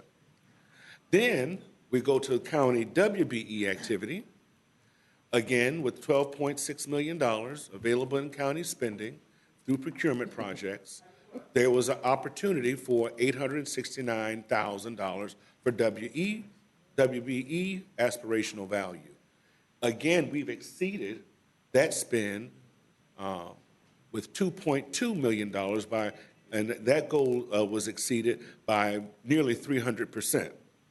So we more than doubled the goal in construction primes, we tripled the goal in construction subs, and we quadrupled the goal in materials and supplies.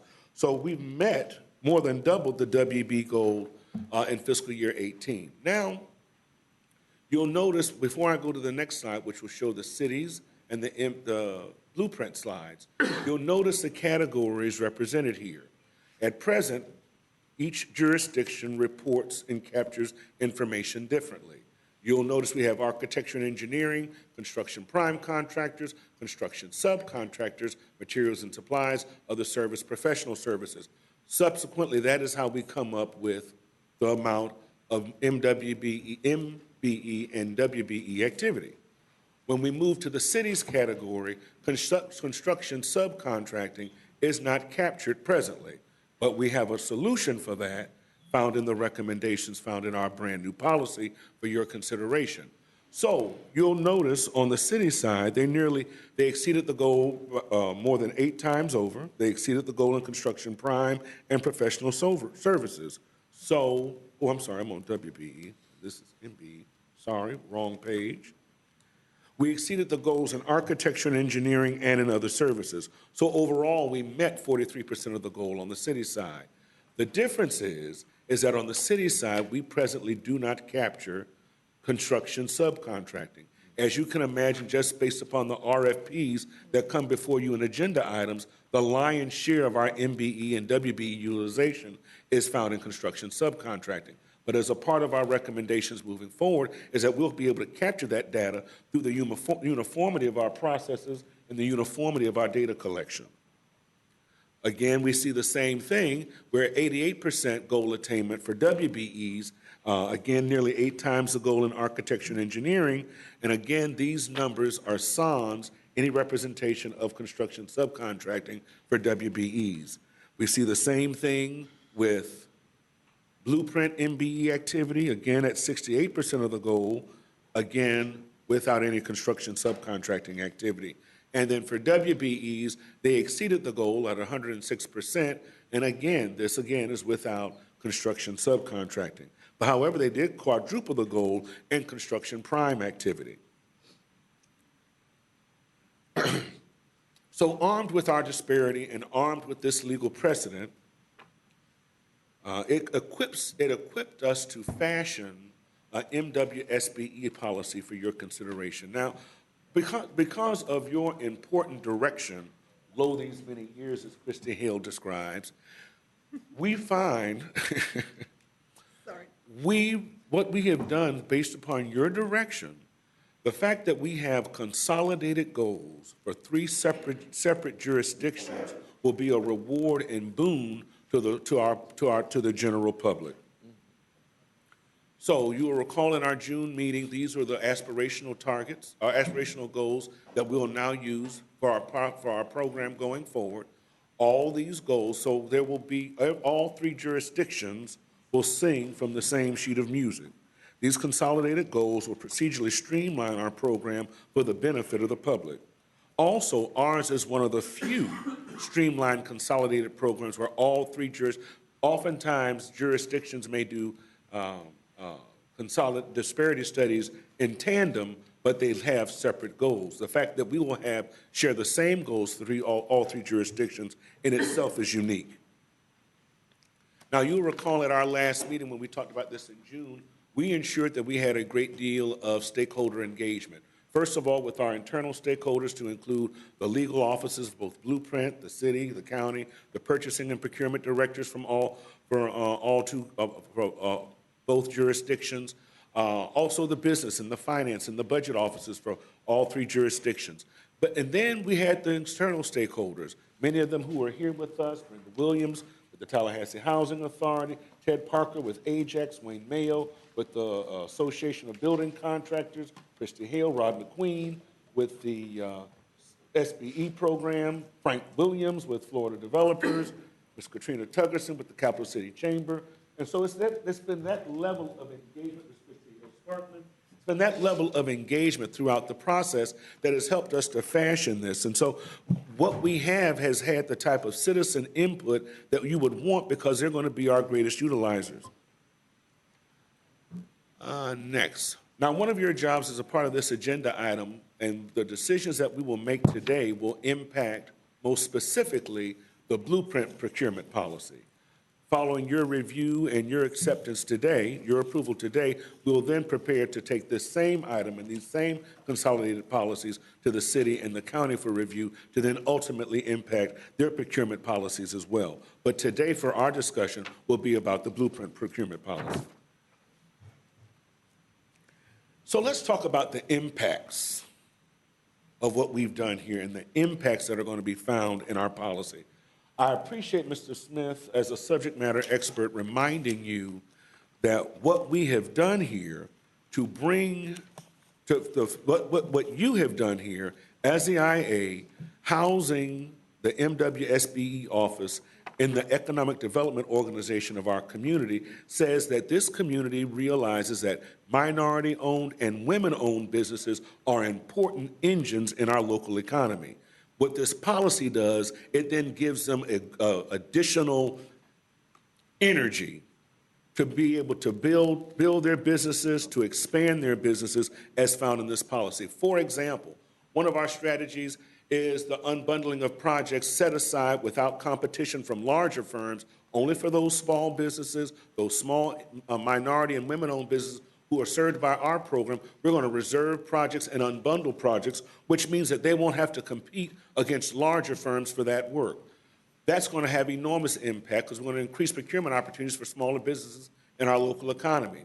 Next, our mentor-protege program, joint venture opportunities for joint venture, partnership, and associations will facilitate and increase, where's my water? Take your time there. Breathe, Red, breathe. Mr. Chair, he's just so excited. I feel like the preacher now. Go ahead on now. All I do is a big vacancy. And now, no, I'm sorry, I'm just teasing Christina. But the beauty of this, with mentor-protege relationships, joint venture partnerships, and associations, will increase capacity building opportunities for MWBEs through collaboration with larger firms. If I may put my friend on the spot, Ted Parker with Ajax. Ted Parker, as you know, serves the entire Southeast, right? And in other communities, he is involved in mentor-protege partnerships with minority and women-owned businesses and other jurisdictions. One of the things that his expertise helped us to put into this policy was that we needed to incentivize the same to occur here. We've always had it on the books as a part of our policy, but it was rarely utilized. So with what we're doing now in terms of scoring, which we'll explain later, makes it all the more attractive for large firms like Ted Parker, Southern Standard with Wayne Mayo, to partner with smaller firms to help them build capacity. And so in that partnership, it's just not subcontracting. That means when they partner with these smaller firms, with these MBEs and WBEs, that means they'll be a part of the management of those projects. They'll be a part of the financing of those projects. And they'll be a part of receiving the return and the profits from that project, unlike just mere subcontracting. That's very important as a part of our new MWSBE policy. Also, we're going to make certain, as you saw when we just gave the report for all 3 jurisdictions with different types of information being captured, one of the things that's a recommendation from the disparity study is that we would be able to capture the same fields of information across all 3 jurisdictions. Why is that important? Because it provides accountability for our program.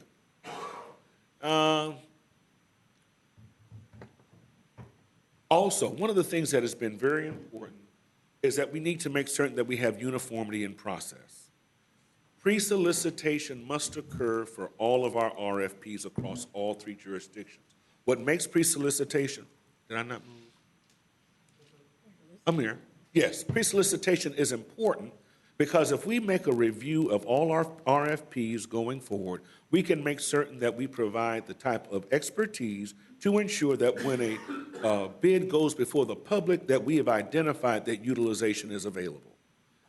So to have that uniformity across all three jurisdictions will be important for making certain that we are able to meet our target goals, as well as make certain that businesses will be able to meet the targets that we ascribe to those projects individually. We're also going to continue to capture funds that are spent with firms that are in Leon, Gadsden, Jefferson, and Wakulla counties. Submission of good faith effort documentation will not be eligible for MWBE participation plan points, but will allow the submittal to be responsive. In our scoring process, one of the things that we have found is that businesses do follow up may subscribe to good faith.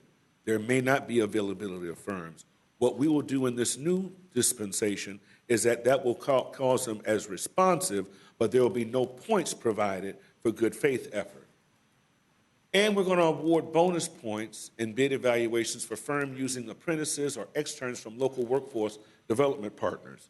Ms. Shelley Bell from Lively Vocational Technical College is here. And what we're doing is, and again, this goes back to why it's so important. Wrap it up? Okay, yes, sir. But what's important about us now including apprentices and externs in our policy, it now incentivizes our local businesses to train, as the commissioner said, to train up our workforce and make them prepared to take advantage of the opportunities that are found, particularly through our procurement spending here with the city and the county. So let me keep it moving. I've been told to wrap it up. Let's talk about responsiveness. What this new policy will do is, one, it will award partial points for those businesses that have both good faith and partial utilization. So good faith only gives you 0 points, but it makes you responsive. Partial utilization and good faith will give you partial points. And full utilization will give you full points, but you'll still be deemed responsive. You'll be non-responsive if you have partial points, if you have partial utilization but no good faith documentation to show that you've made the effort to meet the goal in its entirety. And what's important, and this is the thing that we enjoy the most, is that it gives our program teeth. Our recommendation for you today will be that if the MWSB office, following its evaluation, deems a respondent non-responsive, the procurement director is then able to then throw that bid out and won't be considered, okay? Let me talk about good faith. So, when we do our scoring now, this is what's key. Full utilization, that means you've met the goal. If it's 17 and 9, you got 17 MBE, 9% WBE, you get 10 points. If you have any portion of that, but you have good faith based upon and let me tell you what's also important about good faith, so that to bring some additional comfort to you. We have 10 criteria that determine good faith. A respondent must meet at least 5 of those criteria for their good faith to be counted. So it won't just be a single activity or a single action that merits good faith and deems them non-responsive. They have to meet the measure of 5 responses to be deemed responsive. So partial utilization and good faith is 5 points. Good faith is responsive, 0 points. Now, going back to what Reggie told us, Mr. Smith told us at the very beginning, is that because we were a part of the Office of Economic Vitality, unlike where they had been previously housed, we look at things through a very different lens. We want to follow our mission, and that is to create jobs and expand our businesses. So through this process, here now, what had previously been on the book, joint venture, partnership, and association, we're now awarding points for those larger firms that will enter into those types of relationships. We're now rewarding firms that will utilize the workforce that is being prepared and trained at Lively Vocational Technical College and other workforce development partners. And so that provides the incentive through our process because we are a part of OEV. Now, let's see. So I think I've captured the impact of why this is important. We're going to build capacity for MWSBEs to go from subcontractors to primes. That's what we hope for. Through this policy, the impact will be that if we utilize our interns, like Commissioner Maddox says, companies can't hire employees who haven't been trained. Well, here now we're providing incentive for our larger firms and our subcontractors to utilize a waiting and ready-made trained workforce as a part of our procurement projects. Finally, these additional points make our students more attractive for utilization. Our SBE program, the impact here is that we will have projects designated for MBEs, WBEs, and SBEs that will be set aside for them where they don't have to compete against larger firms to earn those projects. And what's also important is that we will commit to provide an annual report to Blueprint and subsequently to the city and the county on what our MWSBE utilization has been annually. Finally, next steps. I'm bringing it home, Ben.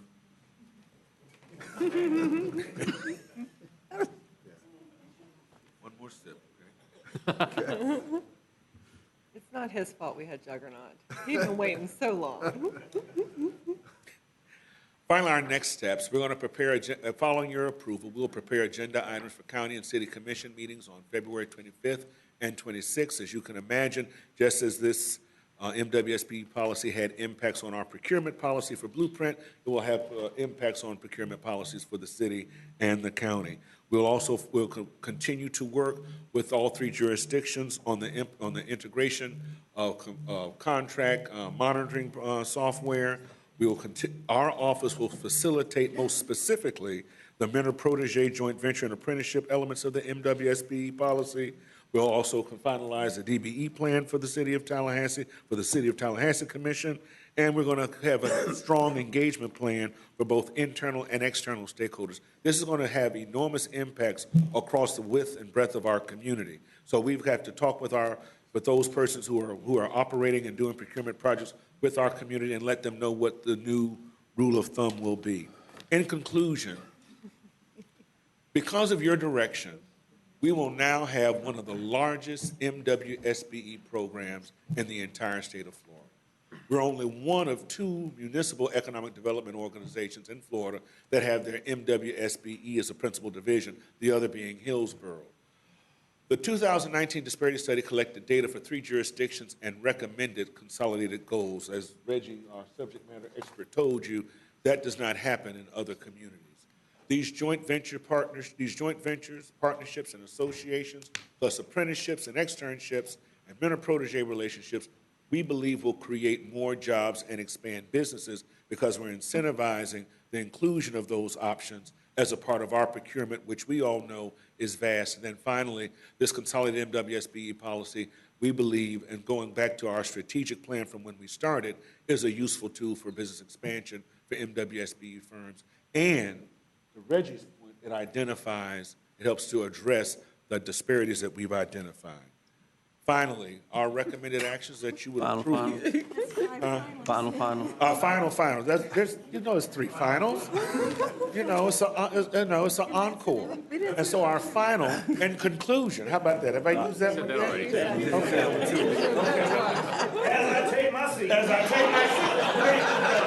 As I take my seat, these are our recommended actions that you would accept options 1 and 2. Thank you, Mr. Jones. Oh, and please note that we are, we had an idea. Everyone has this. We want our MWSBs to identify themselves. So no different than they do with chamber membership. We want them to identify that they hold our certification so that people know that those businesses are operating with us. Now, there's one piece that I neglected to mention when I went through, Ben. I gotta add this because this is key. When I skipped slides, I did not talk about reciprocal certification. That is very, very, very important. What we have now done in accepting OSD certification to meet our procurement and supplier diversity needs has now doubled the number of businesses that are now available. This is important to us because when you think of good faith, now with 200 more businesses now available for primes to select from, we can imagine, ideally, that the amount of good faith should diminish, ideally, with 200 more businesses. One of the things that was also important, we're now using OSD standards for our businesses.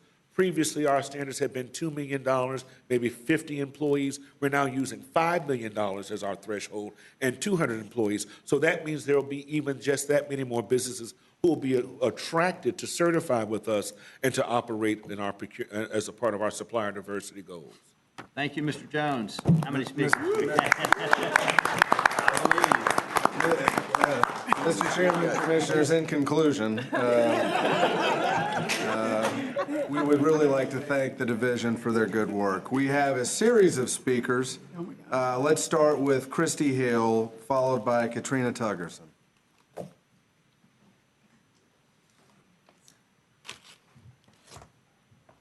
Christy, name and address to the record. 5716 Farnsworth Drive, 32312. Thank you. I can't say thank you enough.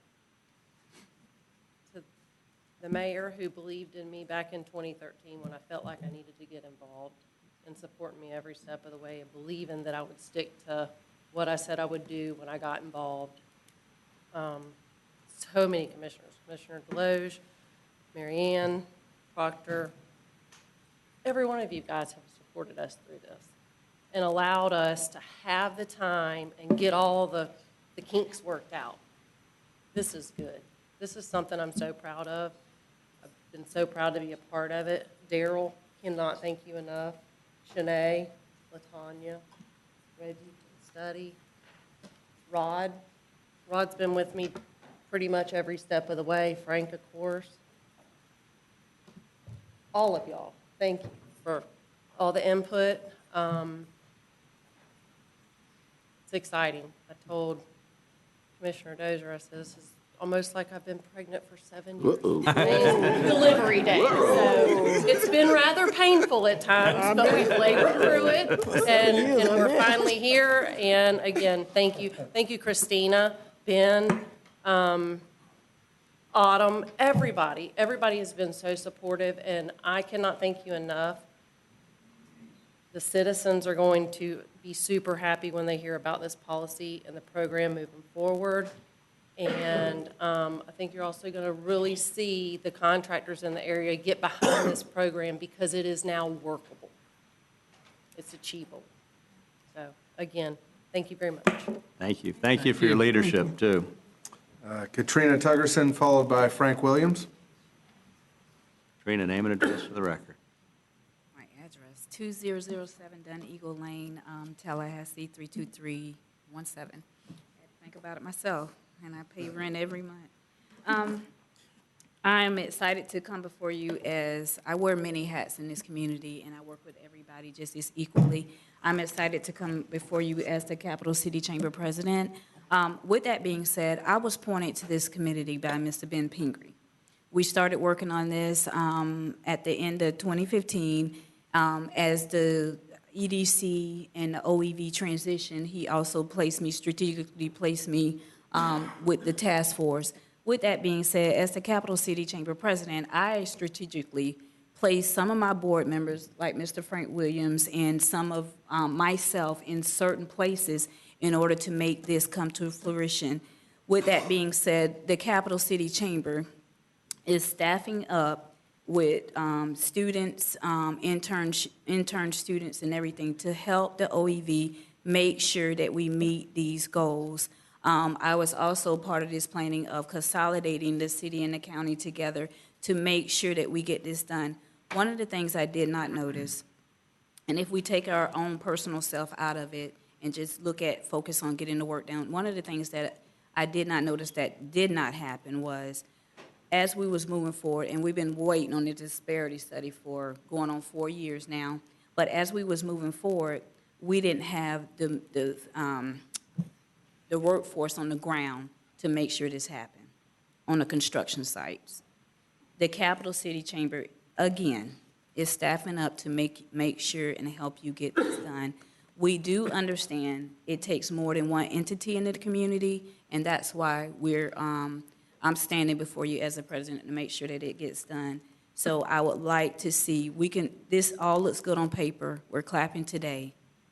After today, after it's on this paper, are we gonna make it happen? Because I don't know, and haven't talked to Ben and Christina on this level to see why wasn't it more people hired into the OEV office to make sure that it was staffed up on a construction site. So I can't point fingers negatively there, but all I can say is I'm behind you to help you make sure we get it done. Thank you. Thank you. Okay, Frank Williams, followed by Wayne Mayo, please.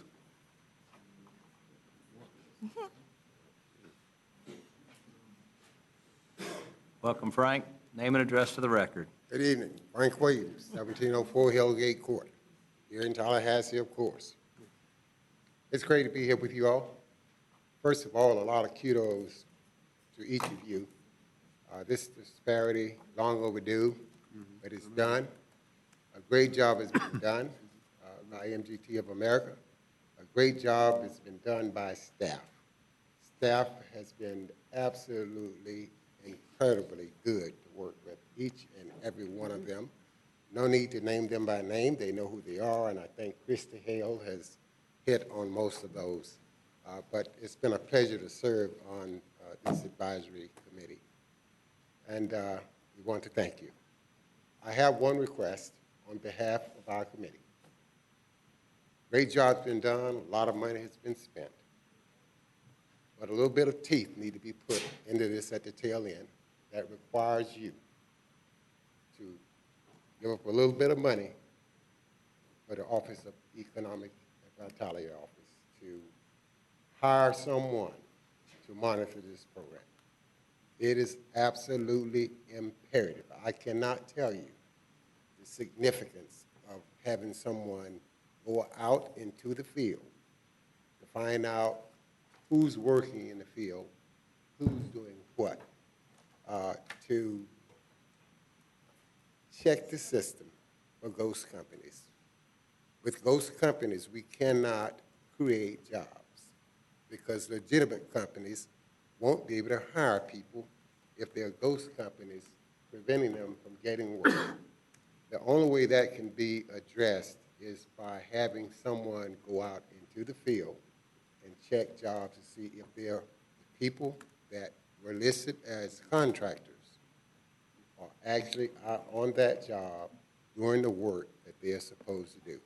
If that's done, I assure you, you will put a cap on this and jobs will be created, and we need jobs created. There are people who want to work and people who need to work, but they cannot work if ghost companies prevent them from working. So I request your help in that manner, and we thank you so very much.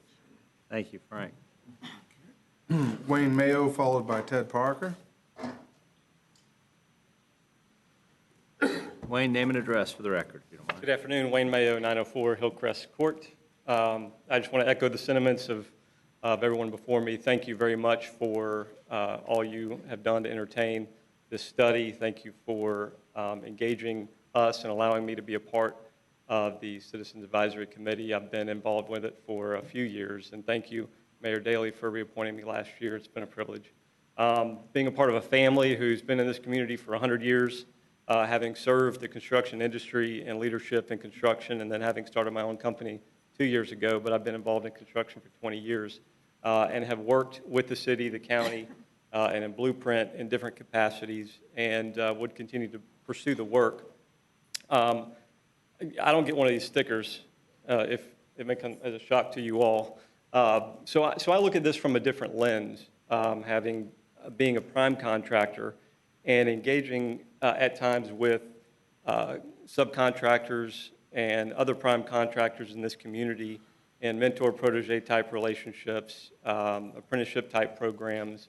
And what this study has revealed is and then the recommendation for the results of this study is to be able to allow us, those of us who are already doing that, to be rewarded for those relationships, to be rewarded for engaging others in our community that are looking for a hand up, that we can use the experience that we have to pull them alongside and train them, and at one point maybe be a competitor of mine. And so I'm privileged to be a part of that. I thank you for giving us the opportunity to do this. And I would just say in closing, as I take my seat, if something completely unrelated to anything before this, if y'all could set a policy in place that these meetings don't last longer than a parking meter, that would be fantastic. Thank you. Okay. Next up. Ted Parker, followed by Rod McQueen. Good afternoon, all. I am Ted Parker, 8171 Elysian Way, Tallahassee. I am with the Ajax Building Corporation. In 2003, gentleman Kevin Smith, that was president of Ajax Building Corporation, asked me to start a program for Ajax. And the program that we have, in many ways, mirror what you have today. I made sure that I hassled Daryl, and I hassled Daryl. I'm sorry. Whenever they got to a point where I thought it wasn't correct, and if I didn't particularly care for or anything that gave me angst, I stopped the process and went back. And I've done this since '03 throughout the southeastern United States. And I've seen many, many, many programs. I would say right now that we have a state-of-the-art program. And if we work it properly, we're going to do well with the small minority women businesses. So thank you all, everybody, who put together their time and effort. This guy got me on the, he's the first guy that got me there, second guy that got me there, you know. So I'm going to go through this one, then this is the last one. All right? Thank you very much. Thank you. Rod McQueen, followed by Brenda Williams. Rod, name and address for the record, please. Good afternoon, Rod McQueen, 7119 Summit Ridge Drive, Tallahassee, Florida. Chair, Commissioners, I too would like to thank each and every one of you for your support in helping with this effort. It's a long time coming. Born and raised here in Tallahassee, product of Leon County Schools, and to be a graduate of FAMU in the Construction Engineering Technology program. This is kind of a personal thing for me. Sorry. The direction of Mr. Jones and his efforts in trying to help promote economic growth and development for small women and minority businesses, it's a long time coming. Your support of this policy is very much so needed. Thank you.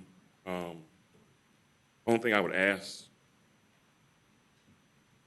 in the diligent effort that we've done with this disparity study and the policy is the additional consideration for enforcement and maintaining compliance. Mr. Jones, Ms. Wilkes, and Mr. Raffington are just three individuals, and they've been working diligently as hard as they could to try to keep this policy going. But they need, as Mr. Williams said earlier, we need additional people on the ground to ensure that the contractors, subcontractors, members that are of the MWSBE certification are doing the right thing. And that can't be done without additional support. So I ask for your consideration for additional support for the staff. Thank you. Thank you. Okay. Brenda Williams, followed by the final speaker, Shelley Bell. Brenda, name and address for the record, if you don't mind. Good afternoon. My name is Brenda Williams, and I am Executive Director of the Tallahassee Housing Authority. And I am in support of the WMSBE policy. However, I'd like to give you an update on the funding application for the first phase of Orange Avenue Apartments. As you are aware, the Housing Authority recently submitted an application to the Florida Housing Finance Corporation for funding for the first phase, which would include sale as well as low-income housing tax credits. I'm sure you're also aware that the process is a lottery process.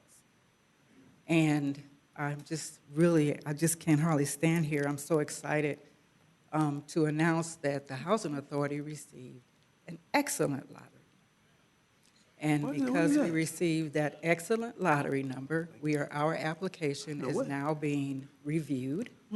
And once we go through the reviewing process, we anticipate that we will receive a notice of award after the Florida Housing Finance Corporation meeting on March the 6th. As far as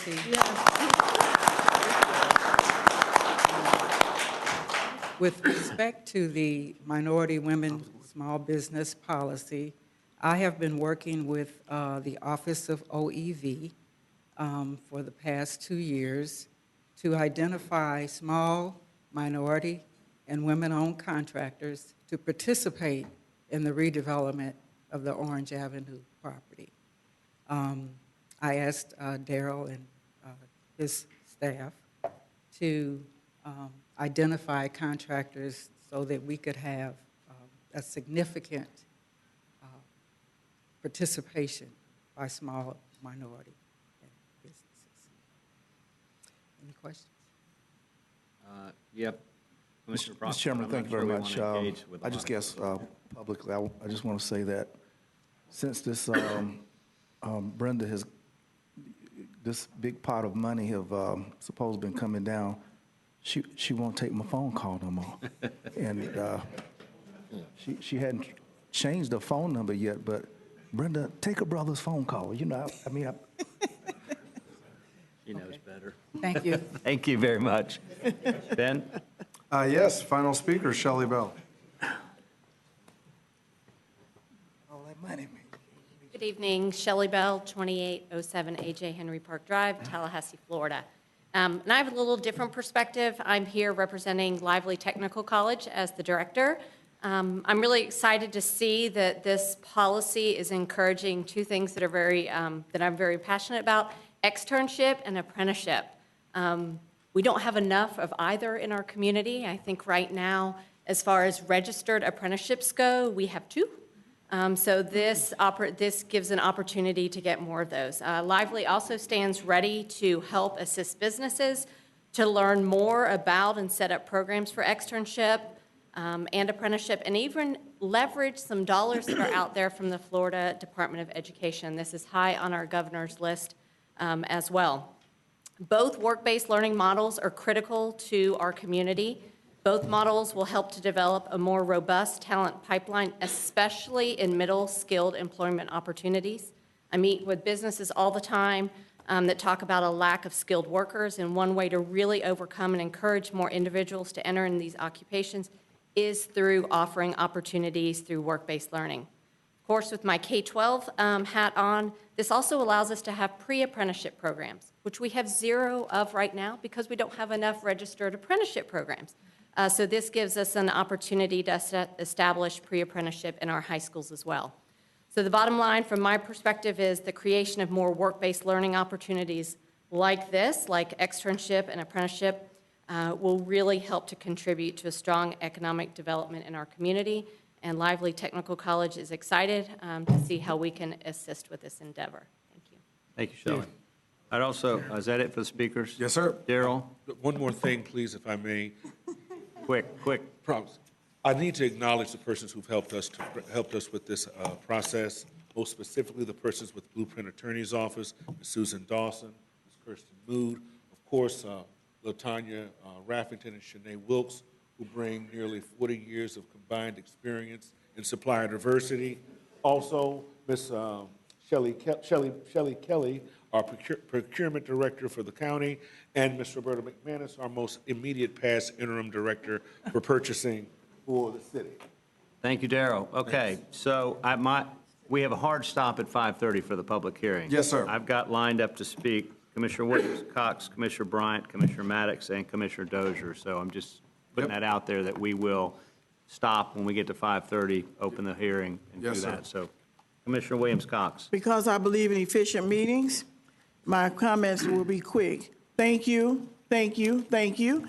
I move acceptance of the recommendation of the staff. Second. I've got a motion and a second. Okay, very nice. Commissioner Bryant. I wanted to say yes, but let me go ahead and notice two things. First of all, I think a while ago when we got started, there was a discussion about good faith. And what in the world is good faith? Because many people said they had good faith, but it really was not reflective in any kind of criteria. So I want to first commend you that we have actually criteria to help define good faith. The other thing is that I think it's going to be critical, and I agree wholeheartedly with Mr. Williams and several others that have stated that this is an excellent plan. And Darryl, you talked about how we had exceeded our goal in many categories by 25, 30, 50, whatever percent, which begs the question, is our goal high enough? But that's another issue. But what I really want to get to is that we have to have some way to hold people accountable. I mean, I think accountability is critical because the fake companies or whatever we call them, they did exist. And I hope this is a message that they won't continue to exist because we're going to do something to ensure that they will not. And the last thing is that we talked about a data collection system. I think the city and the county had two different systems and they did not talk, but we're trying to collect data that's reflective of both entities. So have we moved down the road any on that, such that the county and the city are?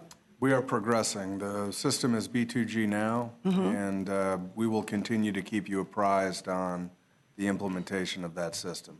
You're right. For full accountability, the ability for your staff to have accurate data year in, year out to report upon ensures that you are marking our progress along with the public. Right. We all stand together for that. Thank you. Thank you, Commissioner Bryant. Commissioner Maddox, then Commissioner Dozier. Thank you, Mr. Chair. Only person more excited about this than Darryl Jones is me. This is absolutely amazing. I actually cheated a little bit and called Darryl earlier today because I wanted to make sure that he had as a part of this discussion the piece that spoke specifically about moving our subs to primaries. I think that's important for our community. I think that's important for our nation, that we don't have people stuck in a situation where they always feel like they have to be subs, that one day they can graduate to be the primary and quite frankly, if they need to, take all the contract. Along with that, I think I want to celebrate Darryl because when he came here, I'm not sure when he came to us, I think he had a vision, but I'm not sure he had any experience in what he was trying to do in leading an MWSBE office. But I can tell you, I don't know if you can agree, but I certainly would consider him to be an expert in the field now and would send him anywhere and feel comfortable that he can stand up to any other director in the state, in this nation. To get to the place that we're in right now and the report that he gave today, leading the office that he leads, expanding the program to the point that it has expanded is something to be commended.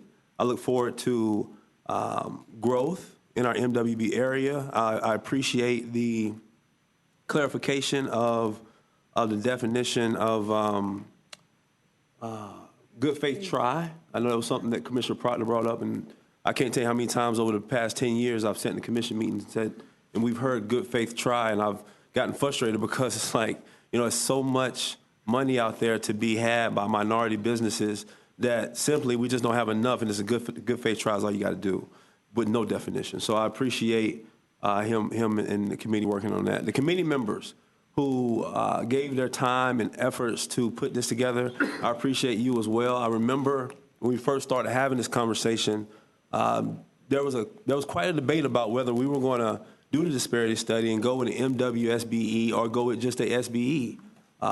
This board, the city and the county, decided to walk that path of partnering with the community and letting them into the conversation of what an MWSBE office looked like. That was one that we can all accept.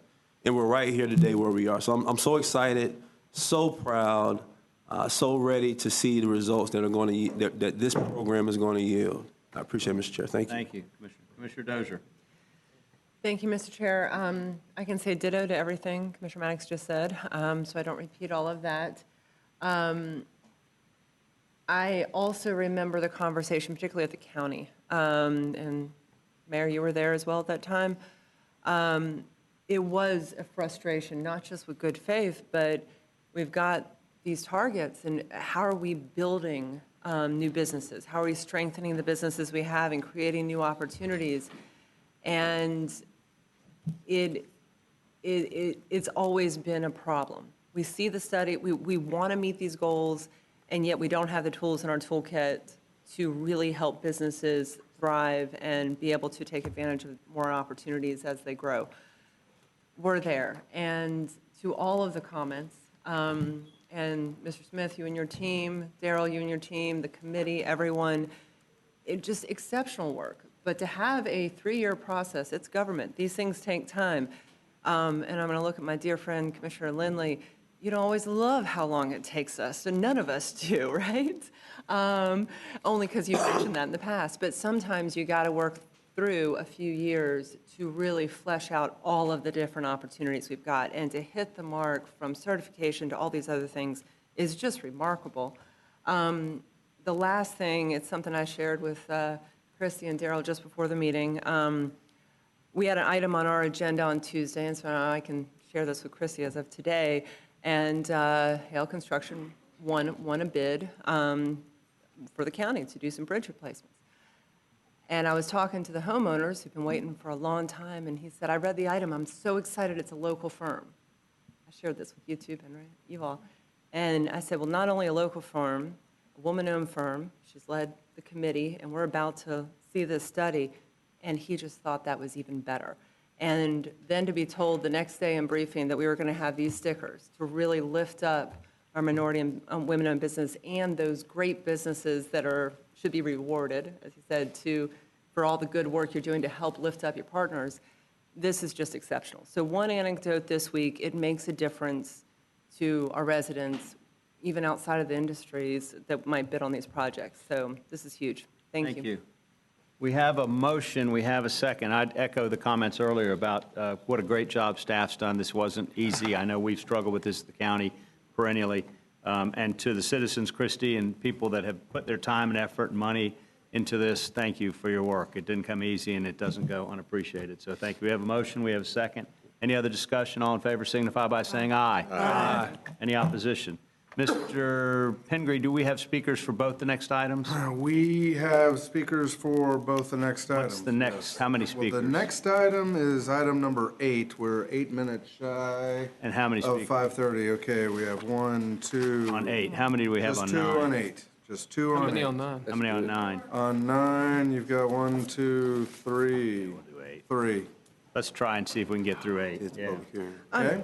Yeah, let's go. Okay. Who has the Yeah, clicker? Commissioner Dozier. Just on point here, we may be able to get through the speakers, but Yeah, we'll have to stop. I do not want to rush the conversation on this item. No, Is that I'm not what you- asking. I okay. just was, I was going to, if we didn't have speakers on one, I was going to say, let's get to Okay. that first. That was That's my great. hope. Thank you. If it's pretty equal, let's see if we can get through. Okay. Mr. Chairman, Commissioners, item number 8 rather, I'm sorry, is acceptance of the Cascades, Capital Cascades Trail Segment 3 After Action Report. This, you may recall, was asked for a couple of meetings ago. We have a brief presentation, but important one, and probably we'll have time to get through the public speakers before the break. Okay, if we thanks. expedite. 5:30. Go ahead. Should we move forward with the presentation? Yeah, or I'd say speakers? let's get the speakers at least, and we can go. Speakers first? Yeah, let's go. Okay, Casey Ricklick, followed by Max Epstein, followed by Tammy Brennan. We can get that. We can finish this, take our break, do the public hearing, and then circle back. Yeah. Hello, I'm Casey Ricklick. I live at 613 Dent Street, Tallahassee 32304. I think this pertains to, I haven't seen the report, but I own 2 houses that were sold as part of the eminent domain process in Boynton still. The perspective I wanted to share was I wanted to move one of the houses. I was contacted late 2017 by Blueprint for the first time, expressed the desire to move the house. It seemed like that would be workable. Communications trickled back and forth for several months. September of 2018, I'm told by Blueprint, or Blueprint's representative, I should say, it was a private contractor hired by Blueprint, that I could move the house, but it needed to be done by mid-October, so I had about 4 weeks to move the house. That was impossible.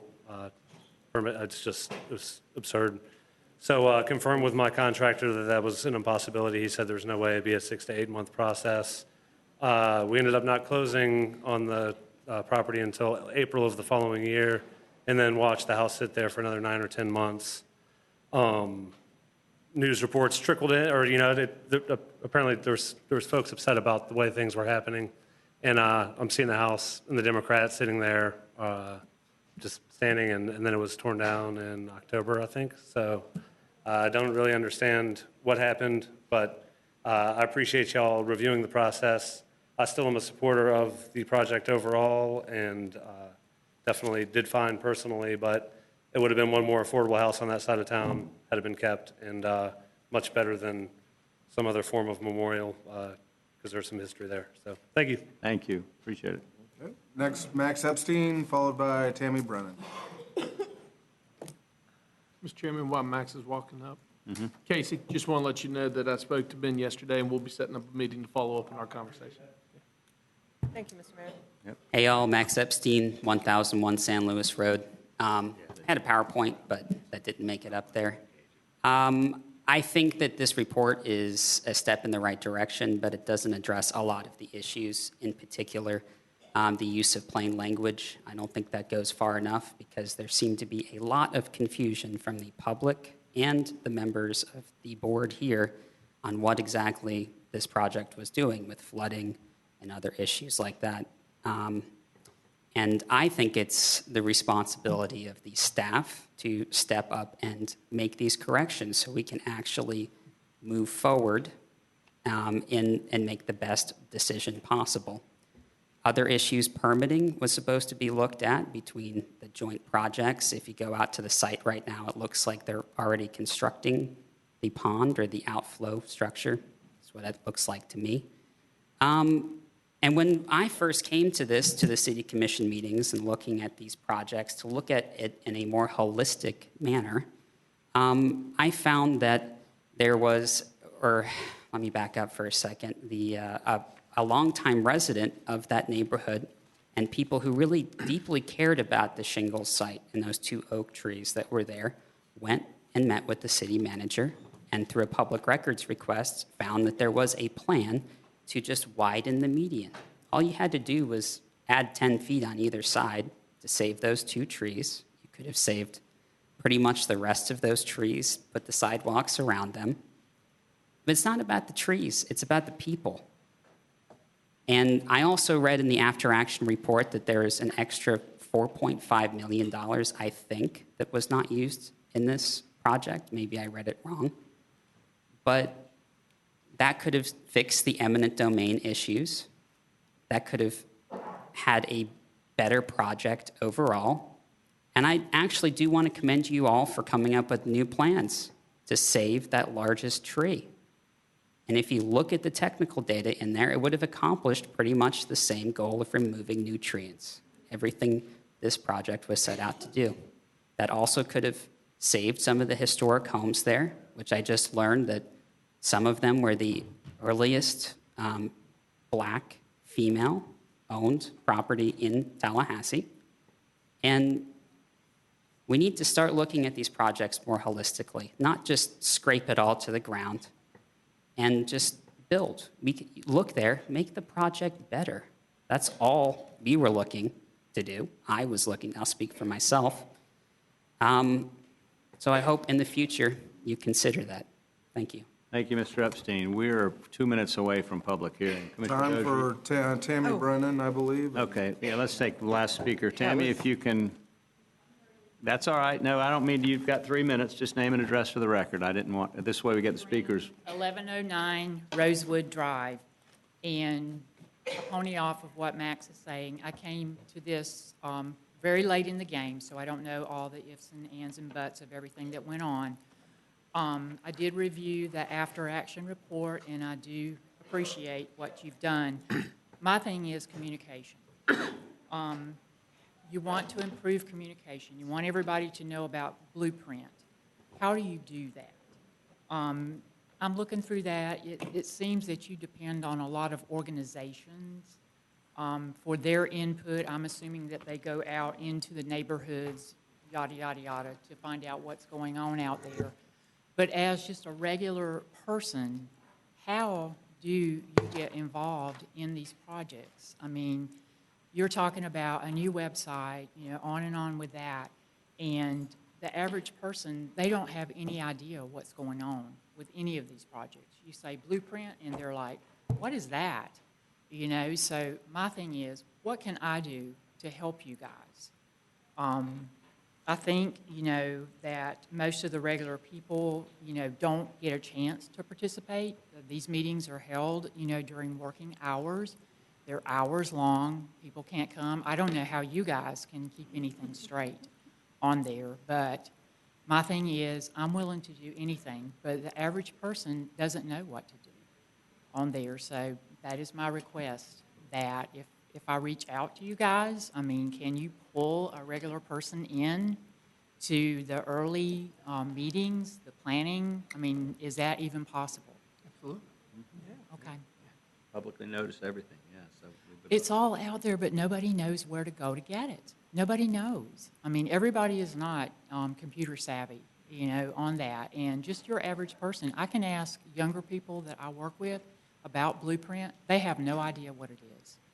So my request is there any way that there can be a grouping of just regular, ordinary citizens that are advisors on anything that the That's Blueprint what we have, a does? citizen advisory board for. But they're all chosen from organizations. What if you're not? No, they're regular citizens. 11 out of 14, and it said that they're chosen from organizations in this, after this report. There are some, Yeah. that's Yeah. fair. Or And what mutual about the impact. people that are not affiliated with organizations? That's what I'm saying. I'm talking about just your average Joe Right. on there. Thank you. Thank you, appreciate it. I guess we can pivot now to the public hearing. We can. Ben, because it's advertised at 5:30. It's so- advertised at 5:30. I will note for those acknowledging the, ultimately, we will need a supermajority vote of both to make this happen, but we do have some time. Keep that in mind. So I do have a script on this one. I'm going to read it quickly. And then we're going to have a brief presentation. Mr. Chair, we're at the section of the agenda where we're to consider the substantial amendment at a public hearing. A supermajority vote of both the members who are county commissioners and the members who are city commissioners is required for the amendment to be approved. Staff will be making a brief presentation. That's Autumn.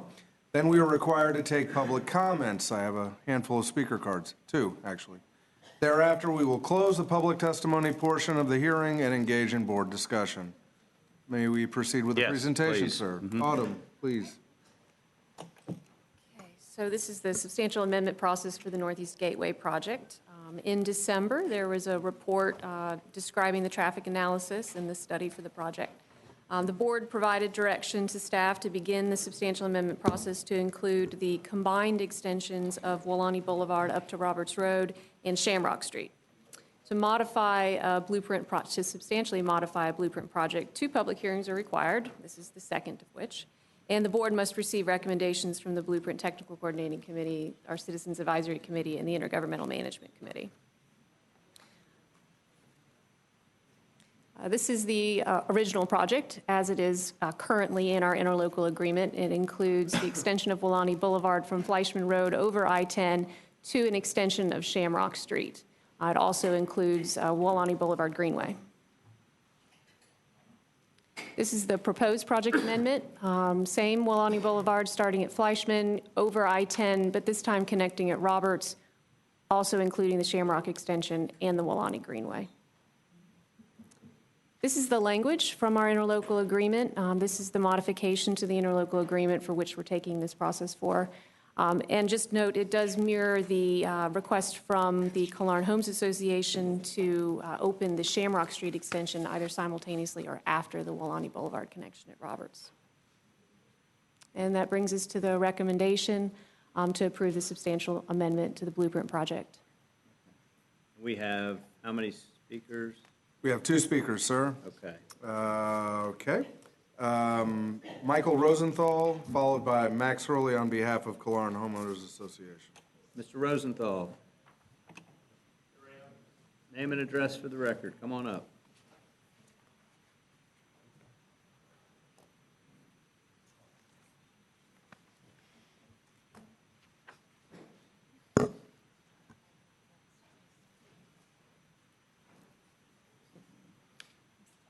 Hello, my name is Michael Rosenthal at 40405 Kilmartin Drive. I'm here today to express my opposition to the Northeast Gateway project. I know this is a done deal, but at least I want to have at least one person show their opposition to this project. Why aren't more people here? Because they know it's a done deal. The fix is in. The land use changes you made to the Killearn Golf Course had great opposition, but the fix was in.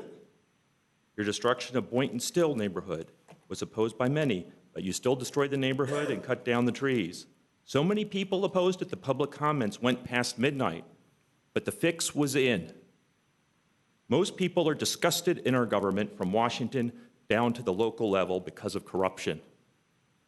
I also don't think most residents of Killearn realize that our board now supports the Shamrock Street connection to the Northeast Gateway. Just a few months ago, the board was adamantly opposed to it. A brief perusal of public comments by Killearn residents indicates that most oppose the Shamrock Street connection. The Northeast Gateway will destroy the character of our neighborhoods and encourage more traffic and sprawl. They widen Thomasville Road, but it still has traffic.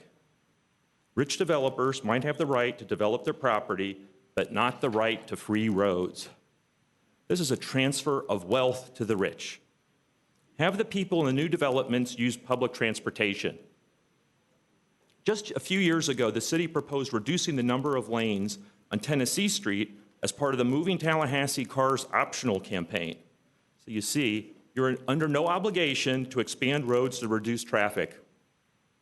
What's the difference between moving Tallahassee Cars optional, which reduces traffic capacity, and the Northeast Gateway, which increases traffic capacity? The Northeast Gateway provides campaign contributions from developers and additional tax revenue. Why not put the $47 million into alternative transportation? Politicians claim to be environmentalists, but they're frauds. The Wulani development is a true eyesore. Thousands of trees were cut down. The development has no green buffer. You might say it allows for lower cost housing, but also allows for higher developer profits, more campaign contributions, and additional tax revenue. Start thinking about Tallahassee and not developers. There's been a dramatic reduction in biodiversity. The number of observed birds in my neighborhood has fallen off precipitously.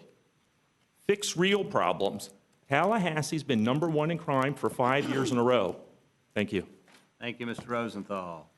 Okay. Max Hurley. And we do have one more speaker. So Max Hurley, followed by Stephen Martin, who's the final speaker. Max Hurley, 117 South Gadsden Street. I'm here tonight on behalf of the Killearn Homes Association. I'm also joined by our board president, David Ferguson. I do just want to remind the audience that this option was unanimously endorsed by the KHA board. We're very happy with what's come, and thank you all for your support. Max, thank you very much. Appreciate it. Thank you. Next and final speaker card I have is Stephen Martin, sir. Stephen Martin. Name and address for the record, please, Stephen. Stephen Martin, 2625 Stonegate Drive. I don't think he's going to fool anybody in here or surprise anybody. I am like Mr. Rosenthal. Have been and always will be vehemently opposed to this. I've been following this for a long time. Yeah, this is just one part of this whole development. Last time I was cut off at the end. Wanted to make sure I could clarify what Commissioner Richards said when I was getting there. I wasn't saying you were on the city commission back during that 2014 blueprint meeting in front of the city and county. You were on the Blueprint Citizens Committee. You said at the meeting in September that you hadn't heard anything about this, that was the first time that you had heard anybody expressing concern about this extension of Wulani Boulevard. Well, when you were meeting back then, I couldn't attend the Blueprint Committee meetings. But I did, with Ms. Peretti's advice, submit documentation that she was supposed to turn over to that committee. I assume she did. Do I think anybody on that committee paid attention to it? No, I do not, Commissioner Richardson. But I just wanted to clarify. I wasn't saying you were on the city commission at the time. You were on the blueprint committee at the time. And if you had read what was given to you, and I believe you attended the joint city-county commission public hearing on it in March or April, which I spoke at, if you were listening, September wouldn't have been the first time that you had heard anything about it. But this doesn't surprise me. I also wanted to get across in September, or in December, last month, what I didn't have time. I think all the neighborhoods out there would be much better off if there were no I-10 extension. So if they were at no interchange, if they want to extend Wilani Boulevard, which I would never have approved of, because that land means something very different to me than it does to the developers, and I'm afraid the owners of the plantation. But if they're going to extend Wilani, fine. Don't put an I-10 interchange, because then you get the kind of traffic coming through there you wouldn't otherwise. I'm talking about rigs and large vehicles. Now, where do I think they should put the extension of Wilani? The Mettler family's behind this. They have forced so much into other people's backyards. I would take Wilani Boulevard right up to their house and give them a dose of medicine like they're forcing upon everyone else. If you're watching Mr. Davenport or any Mettlers, although most of them are thousands of miles away, I invite you to come in and look at the people who have had this forced upon them, and look them straight in the face and tell them whether or not this has done any good for anybody other than yourself and the developers. All right, I'll be up to speak later. Thank you, Stephen. Okay, Mr. Pingree. Okay, Mr. Chair, we now close the public comment portion of the public hearing. Thereafter, we are postured to engage in a board consideration of the item. A supermajority vote of both the members who are county commissioners and the members who are city commissioners is required for the amendment to be approved. The floor is yours, sir. Thanks. I'll exercise chair's prerogative here and just say a few words. It's in my district. Staff has done yeoman's work on this, getting not only the community engaged, but all of us. It's a complicated issue. Clearly, you get to this with not a lot of work. I mean, you guys really put yourself through it. Traffic study, I think, was a big deal. Thanks to the Clarn homeowners for all their work and all their input. And I couldn't be more proud of the product we've got here. It's the kind of thing which you want to have citizens and elected officials working together. It represents the best of all worlds. So with that, I would love to entertain a motion, and I would. So moved, Mr. Chairman. We have a motion and a second. Are there any speakers? Commissioner? Thank you, Mr. Chairman. Commissioners, I'd like to contrast and complement the process and complement the way with which citizens' voices were given credence. It's the expectation of this commissioner and hope even that citizens of South Region have sought for their voices on a transportation project impacting the community. There was a roundabout at Tram Road and Gale Avenue, Monroe Street and Adams Street. They've tried, maybe not with the perfection of citizen groups that have come to express their desire to see this project go as it has. Notwithstanding, it's my hope that there will be a quality of credence shown to the citizens who don't desire the particular plan of transportation that's been in place. Luckily, for these citizens who come this evening to support this direction, their voices were heard. I'm asking each of you commissioners for the citizens of the South Side who don't want a particular alignment, that if you would join and give the same energy in disapproving recommendations coming from DOT. Thank you. Thank you, Commissioner. Mr. Mayor. Just quick, just remind us as we move forward, specifically with the Roberts connection.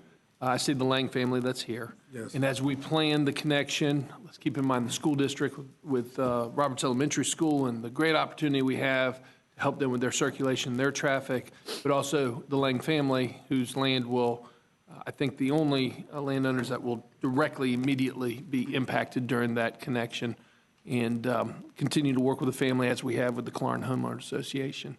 Yes, sir. As we move forward. That direction was clear in the last meeting, and Yeah. when we're acting accordingly. Good comment. Yeah, Commissioner Matlow. Great, thank you. First off, thank you for the outreach we've done with the community. I think we had a lot of angry people, and we've tempered that down. And I think you've come to the best compromise that I think could be found. However, I've never really been in support of the Northeast Gateway. I don't think it's a valuable project for the amount of money we're spending and future transportation and really the public good we get per dollar. So I will be opposed to. I wasn't in favor of the first part, so the expanded part I don't really support either. I realize it'll likely pass, but I do want to commend the process because I do think we did outreach to the right people and brought them into it on the negotiation. All right, we have a motion, we have a second. All in favor signify by saying aye. Aye. Any opposition? Aye. All right, motion carries by my count, Mr. Pingree. I believe supermajorities were Thank met. you. And hats off to Clarn homeowners and everybody that worked on this. Absolutely. Well done, thank you. Okay, Mr. Chairman, we are now back. Commissioners, we have 2 items left to go, and then citizens to be heard. We've already heard public speakers on the first item. We're getting the right posture. Thank you. Autumn, do you want to give the presentation on the after-action report briefly, please? All righty. So let's see. All right. So at the September 5th meeting, the IA Board directed staff to develop a Capital Cascades Trail Segment 3 after-action report. The report focuses on a review of the project management process and resulted in 15 recommendations, as well as the identification of some areas of strength.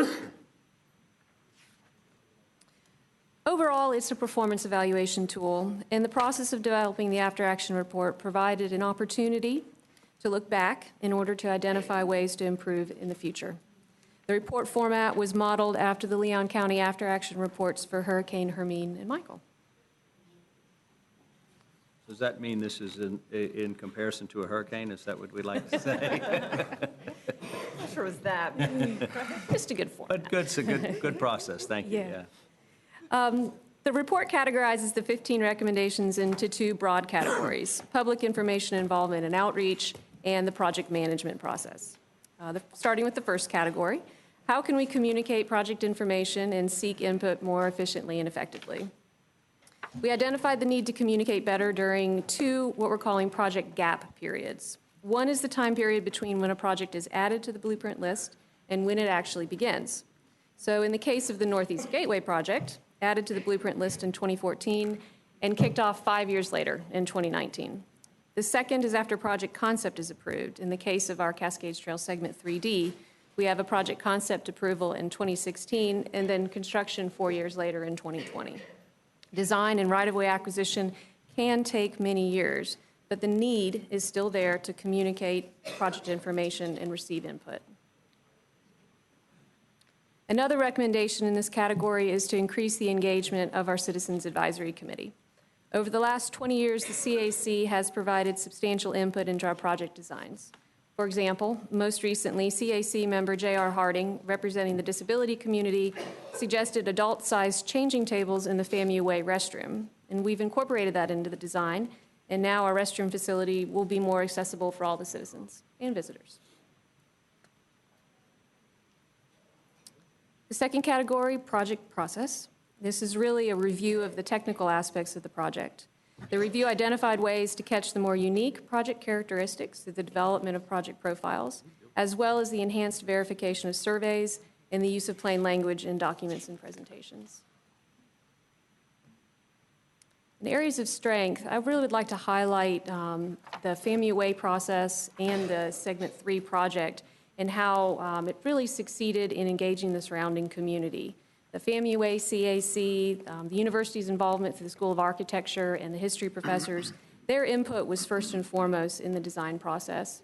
And then lastly, looking back at the Blueprint 2000 Project Definitions Report, which outlines the goals for all the Blueprint 2000 projects, we've got enough of the Cascades Trail Segment 3 project constructed to be able to look and say, did it meet the original project goals? And with certainty, we can say yes. And that gets us to our recommendation.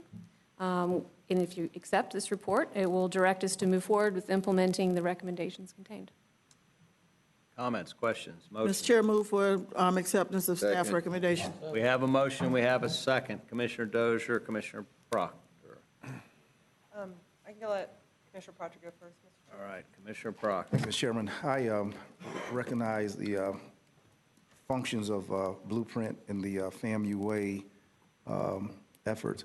I wanted to ask staff what gives rise to the Florida State torch emblem that has been placed upon all of the signs that designate the names of the streets there in the roundabout on FAMU Way. Can you all help me to understand why we put Florida State's torch on FAMU's campus? Commissioner Proctor, but I'm just saying because I've asked that question, that's not Florida State's torch, that's the eternal flame emblem that is on those signs. Which eternal flame?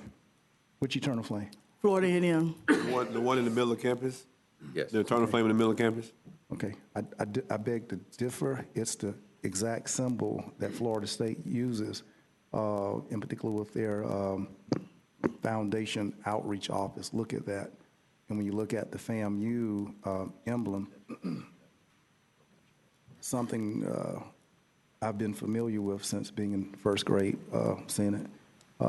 It's not the FAMU emblem, and I will apologize publicly if I've made a misstatement to you. And I will also provide to staff what the FAMU symbol looks like, and I will provide to you what the Florida State symbol looks like. Okay. That was a question. Thanks, Commissioner Proctor. Commissioner Dozier. Thank you, Mr. Chair. After marathon public hearings on September 5th, we approved the after-action report. And as much as I like getting in the weeds on process, I am careful about these things because it's a lot of staff time. So I want to compliment how robust the recommendations are. I think from Project Gap, and we've talked about this, that there's been some examples. The Wynwood neighborhood comes to mind. I've shared that with you all, that I've seen either getting ahead of one of our Blueprint 2020 projects with a neighborhood that was kind of worried about this, or trying to fill in some information during these gap years. Sorry, I kind of conflated those two, but they're really important. And I think what you've laid out in the report, to be fleshed out with the new website and everything else, really can help us in the future. So I appreciate the effort, and as I asked in briefing, I hope you would have said it if it was, but you all said it wasn't a wasted effort, that you actually thought, having to take the pause and do this was beneficial. So thank you for that. The only two things that I wanted to bring up right now, and Mr. Chair, you actually inspired one of these. At our retreat on Monday, you asked for information on, I think it was tourism, on concerts and stuff, for our staff to share with us kind of how they're promoting the concerts so that we can help co-promote that on our own social media. I noted the community breakfast that you had in December, and then there was some comments about Blueprint not having a social media presence right now. This is something we've talked about at CRTPA. So I just wanted to suggest that we do have all of these different formats for engaging the public. We've heard this. One of our speakers just today, let us know about these things. So in addition to sharing the information on our website, getting people out to meetings and pushing out through a lot of different sources is probably helpful. So I would like to add to this, whether it's a strategy you come up with in the future, or if we can just start doing this, as our staff started this week, let us know when you've got a public meeting coming up or something like that, so that we can share it in the same format and help drive participation. Is there any problem with that, or do we need that as I part of the don't motion? think it needs to be a motion. I would like to share that we have begun doing that. We've been doing that for some time, such as the county link, depending on if it's an OEV event or. Not board members, though. Oh, board members. I'm talking about board members. You've got 12. Absolutely. Okay, maybe We not will all of us find- have social media, but a lot of us do. So what the Understood. chairman asked on Monday was for tourism, for Handhold a county little- staff. Just a handhold a little bit. Yeah. Hey, you want to retweet this, you want to Yes. post this on Understood. Facebook, that kind of thing. And make sure we have the language that you all are using in your social media Sure. and everything. Sure. Because we want to be consistent with you. That's what you had Yeah. suggested on Monday, is that right, Mr. Chair? So just in line with that, I think those of us who are active on social media could help promote that. We've done this before for CRTPA and actually shockingly got some traction on a public meeting, for transportation, so that was really good. So that was the first thing. The second thing, though, respecting the time, we've already been through a long meeting. This may need to be something we come back to in the future, but I thought part of the motion in September, again, it was probably after midnight, was a question that I have had for a long time about two parallel projects. FAMU Way moving through the city while Cascades was moving through Blueprint. And respecting the authority of the city to govern the road project, I was never quite clear about the decisions that were being made at the city commission, predating most all of you or all of you, that impacted some of the choices, or whether or not they impacted choices on Cascades. To bring this into the future, if we have projects that one government or the other execute on behalf of Blueprint, or that have kind of a parallel track like this, I think it is really important for the public, for the board, to be fully knowledgeable about what's happening at our partner governments, agencies, whatever it might be.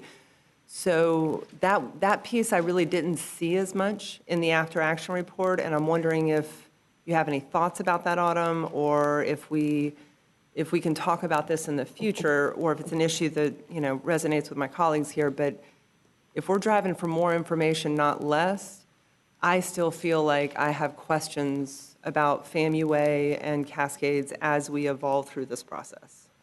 Could you speak to that?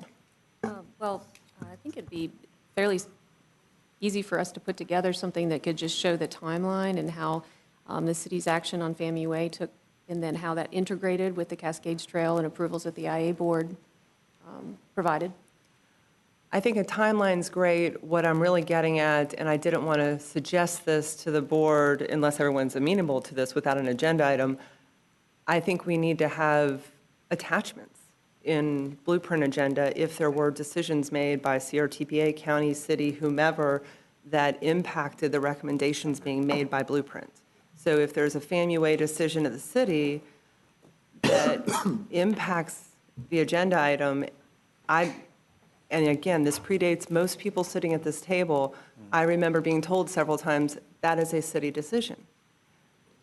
But it impacted the alignment of Cascades.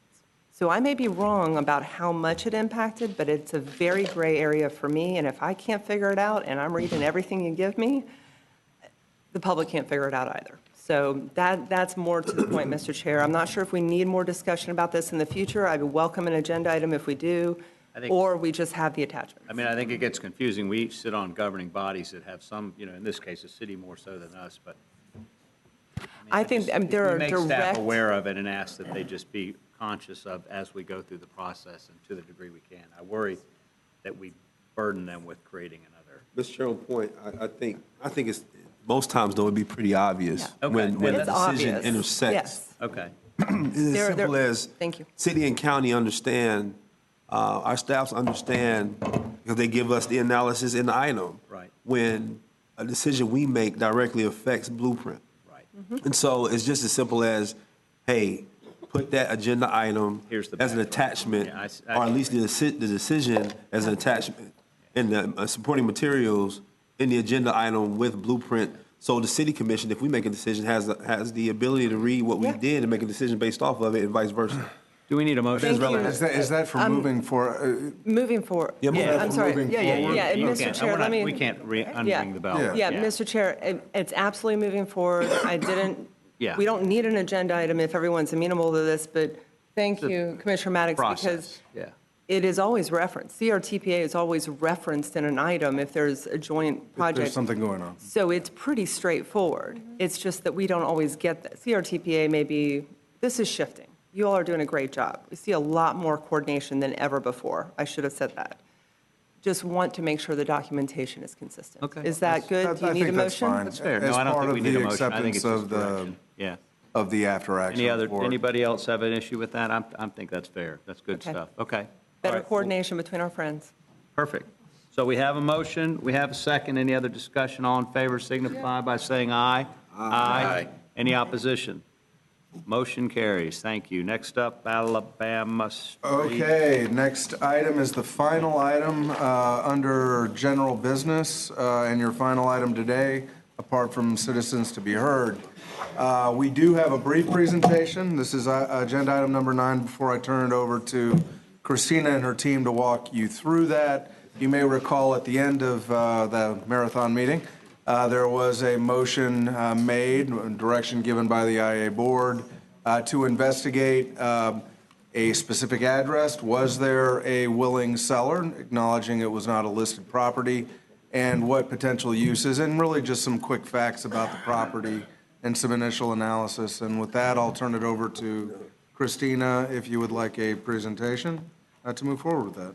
Thank you. Based on your direction, as Ben mentioned, we researched the property and reached out to the owner and her legal representation. She is willing to sell the property. Her asking price is $250,000. We did perform some research, like I said, on it, and to walk you through that is one of our newest members of our OEV team. Our business development manager, TJ Lewis, here is to give the presentation. Congrats. Good evening, Commissioners. Nice to see you over here. We're very excited to have you. First time, here we go. Glad to All be here. right. Thanks for having me. So as Ben has already alluded to, and Christina as well, the IA Board on September 2019 directed staff to research the property at 1309 Alabama Street for potential acquisition and future reuse of the property. Staff has been in touch with the property owner, as Christina said, via her attorney, who has informed staff as of recently that she is willing to sell the property for an asking price of $250,000. Just briefly, this is the property pictured here on the screen. Single building on 0.25 acre parcel. The building was constructed in 1953. It's said to have 3,230 square feet. It's currently zoned residential preservation 2 in the future land use category residential preservation, which greatly limits development opportunities on the site. It's considered a legal non-conforming use because of its history as a retail store. The retail store that was located at this location closed in late 2018 or early 2019. The parcel and larger portions of the Alabama Street corridor, by virtue of the proposed comprehensive plan amendment, is subject to a a future land use category redesignation. Planning Department has proposed changing the land use category on this parcel and through greater portions of the neighborhood from residential preservation to neighborhood boundary. This will allow for broader development, redevelopment potential for this property. All right, so staff ran a market analysis. One of the easy ways to visualize the potential of a property if you're a business is to look at a leakage and surplus analysis. When the analysis reads a 1.0, that indicates a particular location's at balance, not necessarily in need or suffering from a lack of support from a particular industry. If it's greater than 1, you've got a surplus. So we were asked to look at this location for the purpose of food and beverage provision. We found that that particular category shows a surplus within the 5-minute drive time of this location. However, when we drill it down to convenience store level, there may be an opportunity to develop a neighborhood scale convenience store at this location with greater success than would say at an average food or beverage grocery store. TJ, hold there just a second. Yes, sir. There was some questions in a couple of the briefings about drive time versus walk time, and that was one of the agenda updates. Just to be very clear, this analysis relates to drive time, not walk time. Thank you. All right, so we have not yet performed a professional appraisal on this property. However, staff was able to pull a list of comparable sales over the past year. These are 3 sales that have occurred within a 1-mile radius of the property in 2018-19. The most similar comparables to our subject property. As you can see on the screen, these are what the property is sold for. Those are them pictured in order on the right side of the screen. The average sales price was $46.93 per square foot. If we were to take the subject parcel at that average price, our projection would be that that average sales price for something similar to our subject parcel would be $160,000. However, as I previously noted, our owner is looking for $250,000. Okay, so should the IA board motion or wish to move forward with the acquisition of the parcel, which would basically equal options 2 and 3 on the agenda, we would still need to conduct a structural inspection of the structure on the elements. We would also need to do a professional appraisal of the property to arrive at a number that we will use in the basis of our negotiations with the owner. And we would also perform other due diligence as per the blueprint real estate acquisition policy. We would then bring the item back after negotiating with the owner, if successful. We'd bring the item back for final consideration of a purchase price on the property for your final vote to acquire it. Whether or not we elect to purchase the property, however, our department still is available to provide technical assistance to the owner to assist with marketing and street-level demographic information that can be used to reoccupy the building or make a higher and better use of it. There is the comprehensive plan amendment that we previously referenced that will give greater opportunities to any future use on the site. And of course, we can engage Design Works to provide professional design services and planning assistance, and that's via the planning department. So here are our options, and staff is recommending the IA board direction on this. Thank you. I think I have Diane Williams-Cox, Commissioner, up first, and anybody and the mayor and Commissioner Maddox. We do have speakers, I'm sorry, my apologies. 3 speakers at the Okay. appropriate time. I'm inclined to say let's listen to the speakers I first. agree. Let's listen to the speakers. Okay. First speaker is Mr. Lenoris Barber, followed by Margaret Franklin. Mr. Barber, name and address for the record. Taylor Norris Barber, 818 West Brevard Street. I'm here tonight on behalf of the Griffin Heights Neighborhood Association. We are going through our Neighborhood First Plan, and that may not mean a lot for county folks, but the city folks definitely recognize the process. And one of our top priorities is the rezoning to what's it called, rezoning, whatever. Change the land use designation to neighborhood boundaries, and the purchase of 1309 Old Bainbridge Road. Another priority is to do a finding of needs to get into the CRA. That's just why this is so important, because Griffin Heights is not in the CRA. So we really, really want you to purchase this, and you're our last hope, because we're not in the CRA. I was a little surprised when looking at the item to notice that the business recruitment and incentive funds are down to like $300,000. I remember during the budget adoption process, that thing was in the millions of dollars.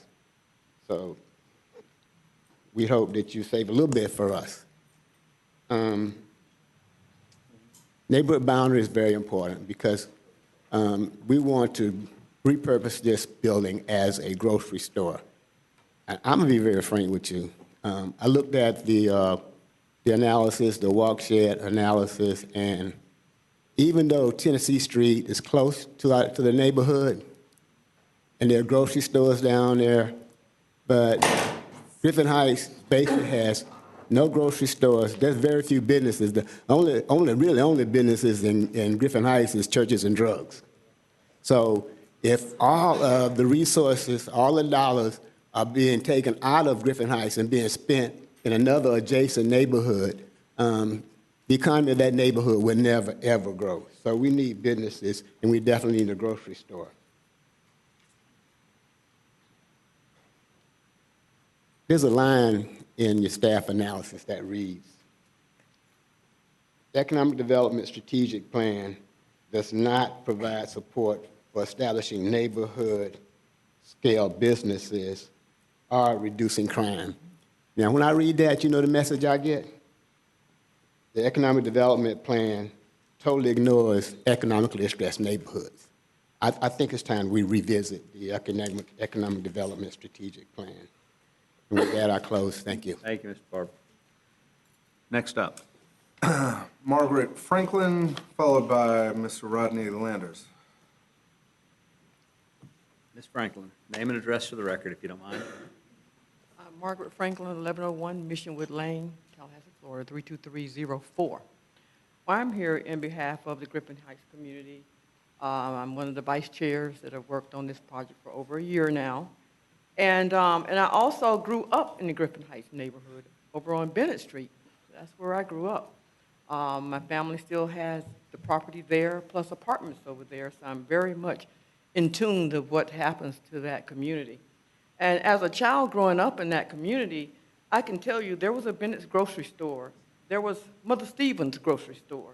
There was Taylor's service station. There was Toya's daycare. There was Bee's barbecue house. There was Bill's service station. There was True Blood's swimming pool where I went and took swimming lessons. And there was also a Gaines nursery. None of those are there now. And you have to grow up there to know that that's not there. No businesses have replaced these businesses. That's a problem. In my days that I grew up, that was opportunity. These young kids now don't even have the opportunity that I had, and that's not good. We need to be moving forward with improving the communities instead of losing these businesses and it never being replaced. So we need to go back to our plans and figure out what way that we need to do it.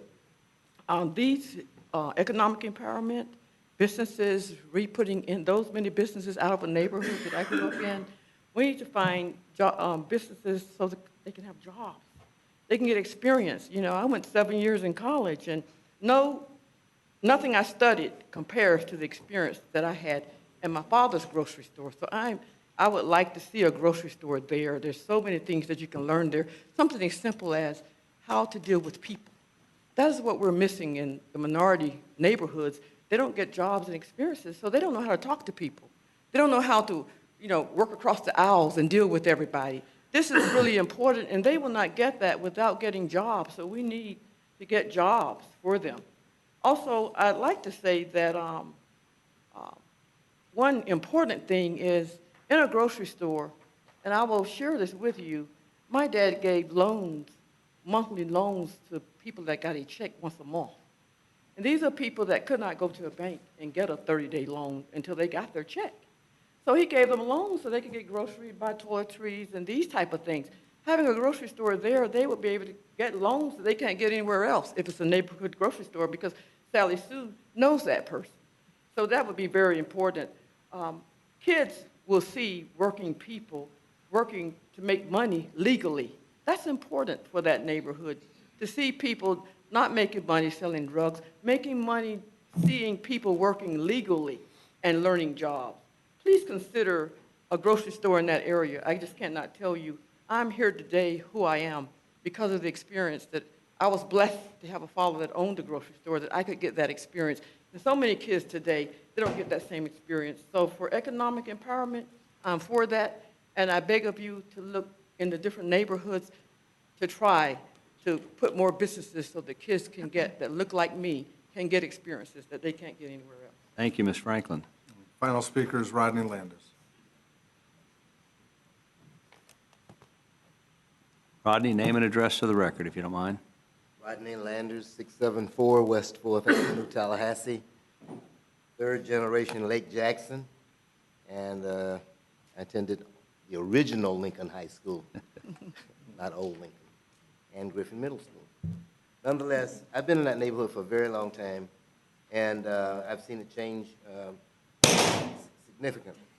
Nonetheless, I'm here tonight to ask you to look at one of the most basic things that people need.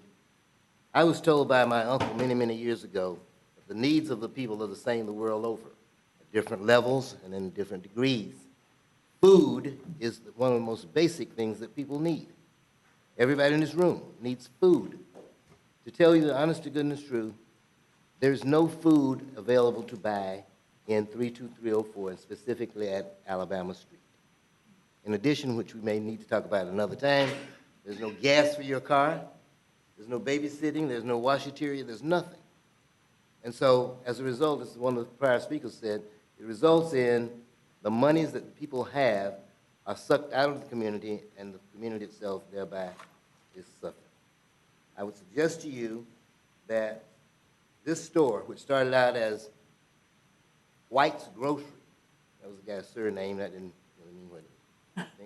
Anyway, started as White's Grocery. We got it. And he stayed there 35 years, started in 1935. Then he sold it to Mr. and Mrs. Bennett, and down to Miss Bennett not sold it, allowed someone else to use it. That store, as one of the prior speakers has said, is closed. Nonetheless, we are familiar with the story of some people who needed some help one time before they were ready to go on a great mission. You know the story of the fish and the multitude. Well, the same story today, just a few years later. So what I'm saying to you is, if you would use the authority that you have to allow this store to reinvigorate itself such that people can spend their own monies. It's not a handout program. Even though I've been involved with Anderson Chapel Church for the last 10 years and Griffin Chapel, giving out free food to people, people want to spend their own money. They don't want to have to catch 3 buses out to Walmart West in order to spend 4 hours a day trying to do that. I implore you to look at it in terms of food for people. And if you do that, I think we can have a very valuable grocery store in that area. We talked with the guy who runs Piggly Wiggly, whom you all know well, and he has agreed to mentor us in terms of inventory, IT programs, that kind of thing. I mentioned Mr. Pingree. And so we want you to help us. We want you to help those people. Thank you very much. Thank you, Rodney. Okay, I've got lined up. We have one more speaker on this item? Yeah, is it item 9? Yes. You just flew in. Whoa, take a breath. You're good, man. You made it. Name and address. From the garage. Hey, guys. Hey. How's everyone doing? Great. All right, man. Good. Glad to hear it. Sorry, I feel informal right now. But nonetheless, I'm just here to extend my support for options 2 and 3 on agenda item 9 to move forward with planning for this facility and possible acquisition by the city. So thank you. Great, thanks for your passion. All right, I've got Commissioner Williams, Cox, Commissioner Maddox, the mayor, Commissioner Lindley, Commissioner Minor. So I'll start with Commissioner Williams, Cox. Mr. Chair, I want to thank the people who came out and waited for an opportunity to speak on this project because it is late in the evening, and we appreciate you coming and being patient to get to this item. And for that and many other reasons, as we look at spending dollars in all these other places, here's an opportunity in an area that we know needs attention. And we know that people may not have cars, like he said, we have to catch the bus to go buy food and all that kind of stuff. If we're able to make this investment in the Griffin Heights community, which will allow folks to be able to walk to a grocery store and be able to go home or run down and get something real quick and not have to go so far out, this would be an awesome opportunity. And we've heard a lot about, Commissioner Proctor, the 32304. You all know how that's been represented. Here's an opportunity for us to really do something and not just talk about it. So I move that we accept options 2 and 3 and that we move forward with trying to really make a difference in this neighborhood. I second that too, yeah. I think we've got a bunch of seconds. Thank you, Commissioner Williams, Cox. I've got Commissioner Maddox.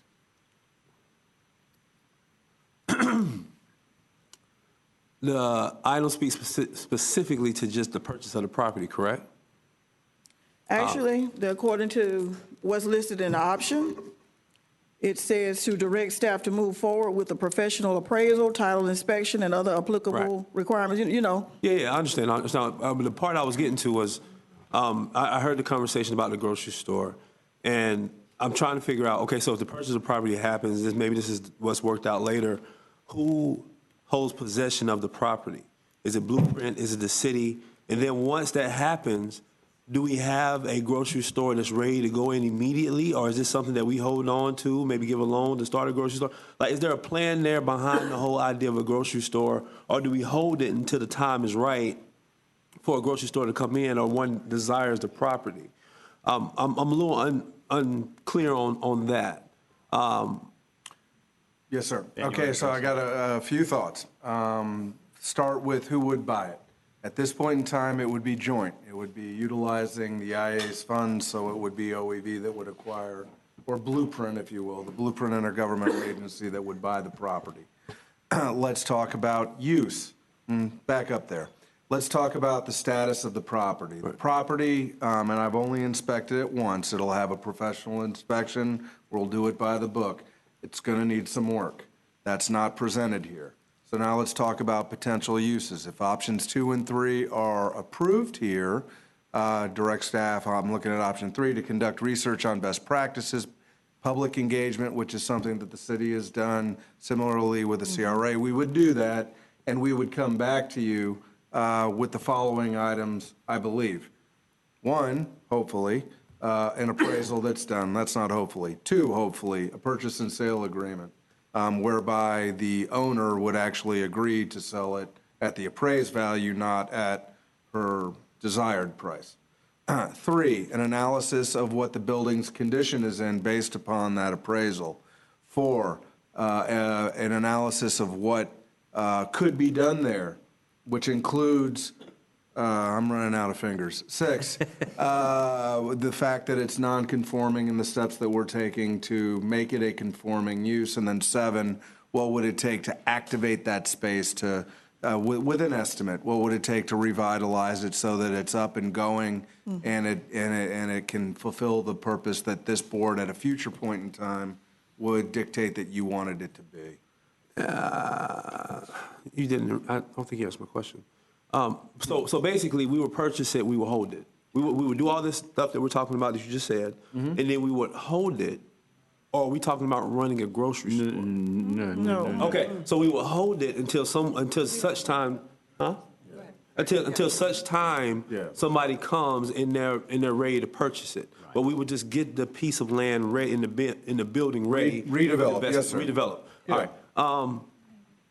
So it'll be the cost of the land. I think policy says that we can only pay, Blueprint can only pay the price of appraisal plus 20%, correct? I think I'm going off memory. I have some flexibility. The purchase authority for the director of plays bid is $750,000 or 20% over the appraisal. Okay. Whichever is greater. Okay. So what happens if Sorry. the appraised price is not going to meet 250? I guess we negotiate down, but I guess the question is, what happens if the seller's final selling price is higher than what we're willing to pay?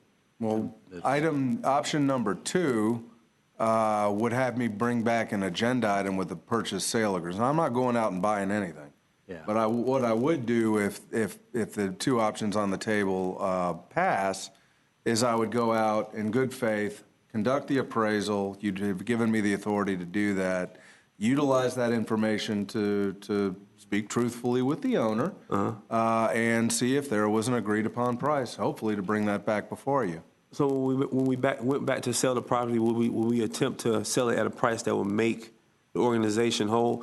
Let me stop all the questions. Look, at the end of the day, I love the idea of having a grocery store there, but at the same time, I would kind of almost want to have a grocery store turnkey to go in. If Piggly Wiggly was up here saying, okay, if you're able to do this transaction this way, then we're going to come on the back end, purchase it from you, maybe not even at the price of what we invest, but purchase it from you, put a grocery store there, run that store, and it be an asset to the neighborhood, then I'm there. I mean, it kind of makes sense to me, but if we're saying we're going to purchase it, improve it, hold it, and then wait for someone to come in, or, if we even going to purchase it, improve it, give a group a loan to come in and do, there's too many unanswered questions there, but I do know the need is there.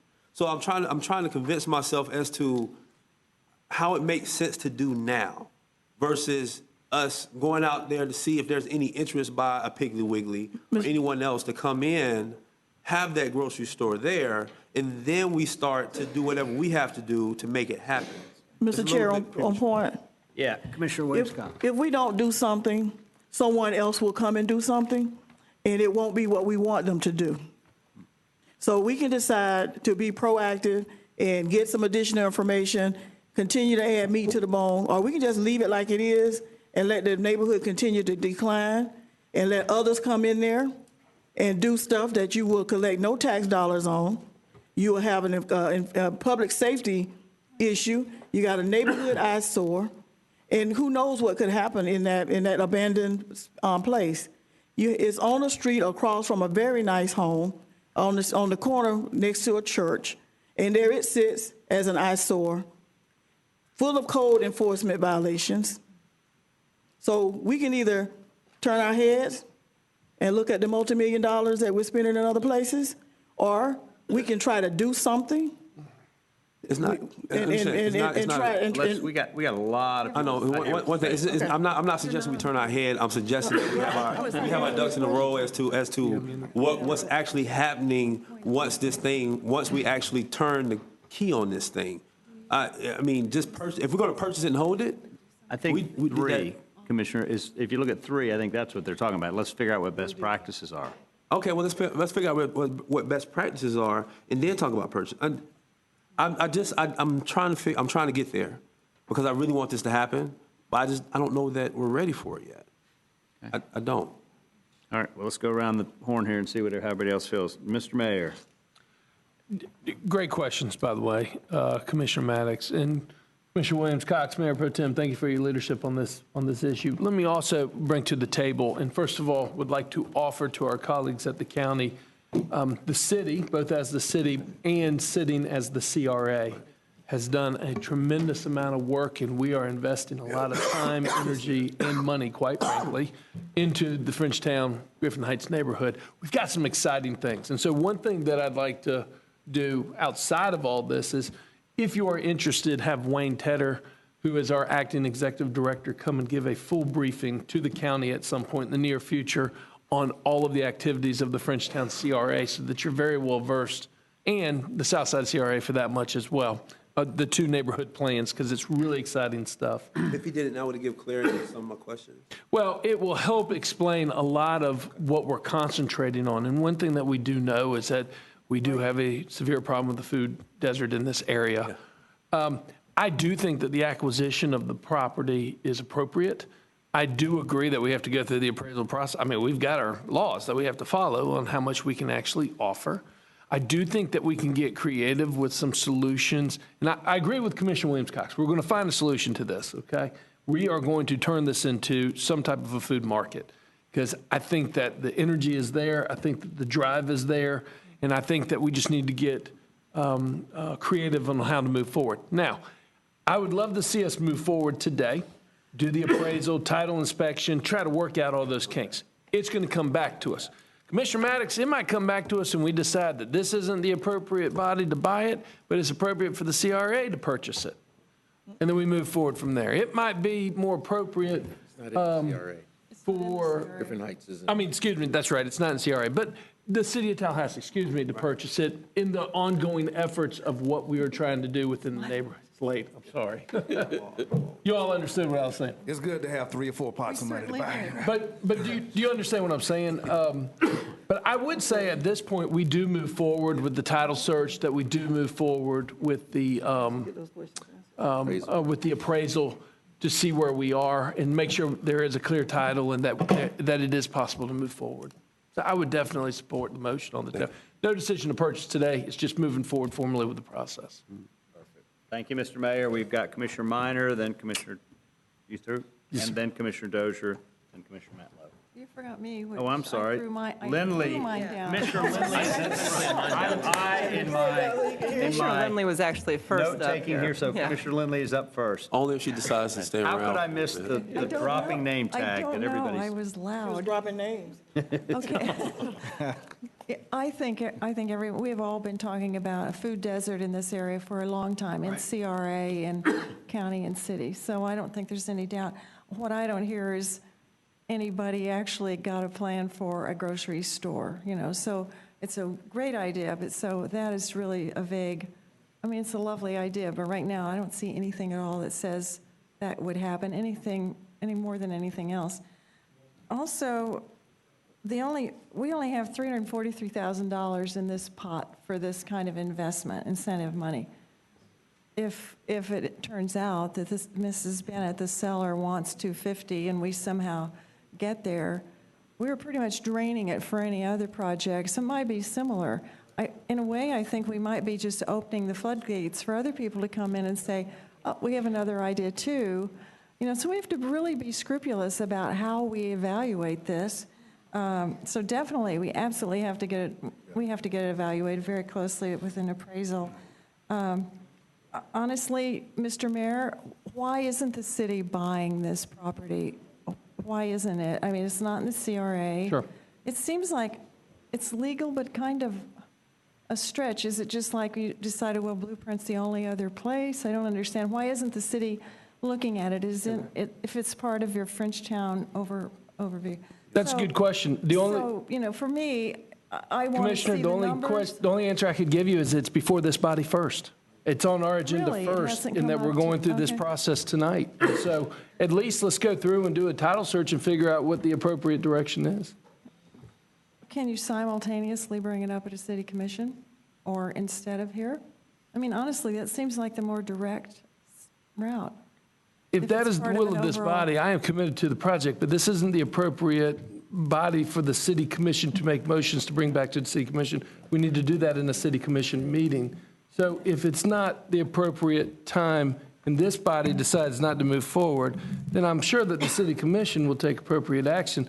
Legally, we can't do that here at this meeting because we're not meeting as a city commission, we're meeting as the My IA. point's made, right? Everybody heard that? The city should be looking into it. I think it is our city responsibility. I have concerns about it. I'm very willing to go ahead and see the numbers. Yeah. I think that's great. But I don't want us to just get into a kind of happy talk situation where we buy this and it just sounds like it's going to solve some problem. We don't really have any indication it's going to solve a problem, except taking that property, owning it and keeping it from whatever you were suggesting, somebody taking it off the tax rolls. Not sure what you meant by that. But that crime will find a way.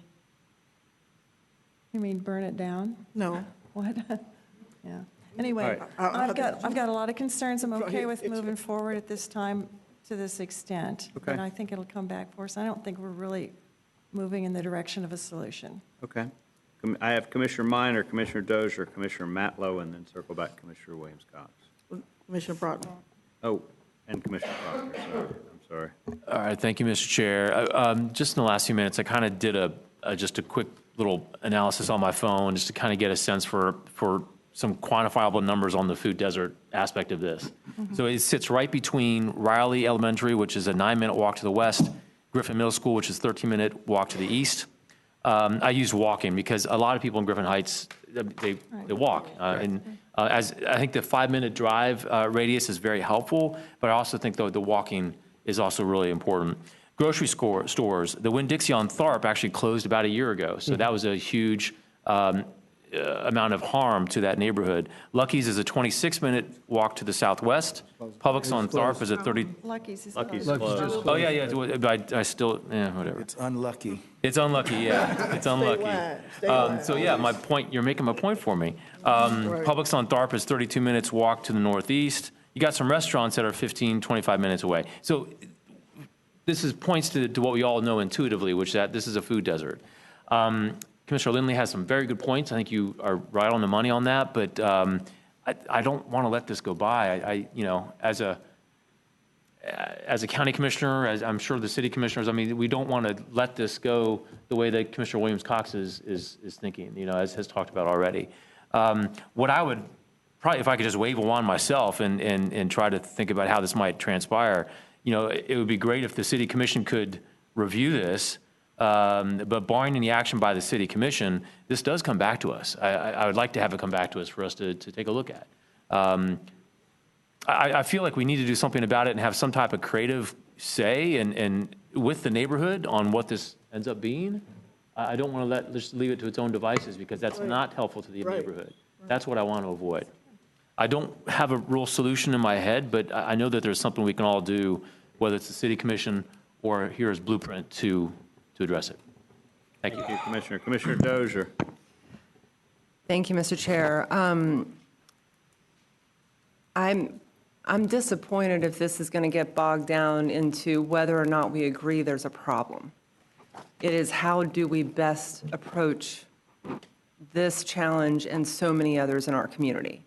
So I very strongly think that we are here to have a policy discussion, and this is what we do on Killearn or Griffin's Heights or wherever.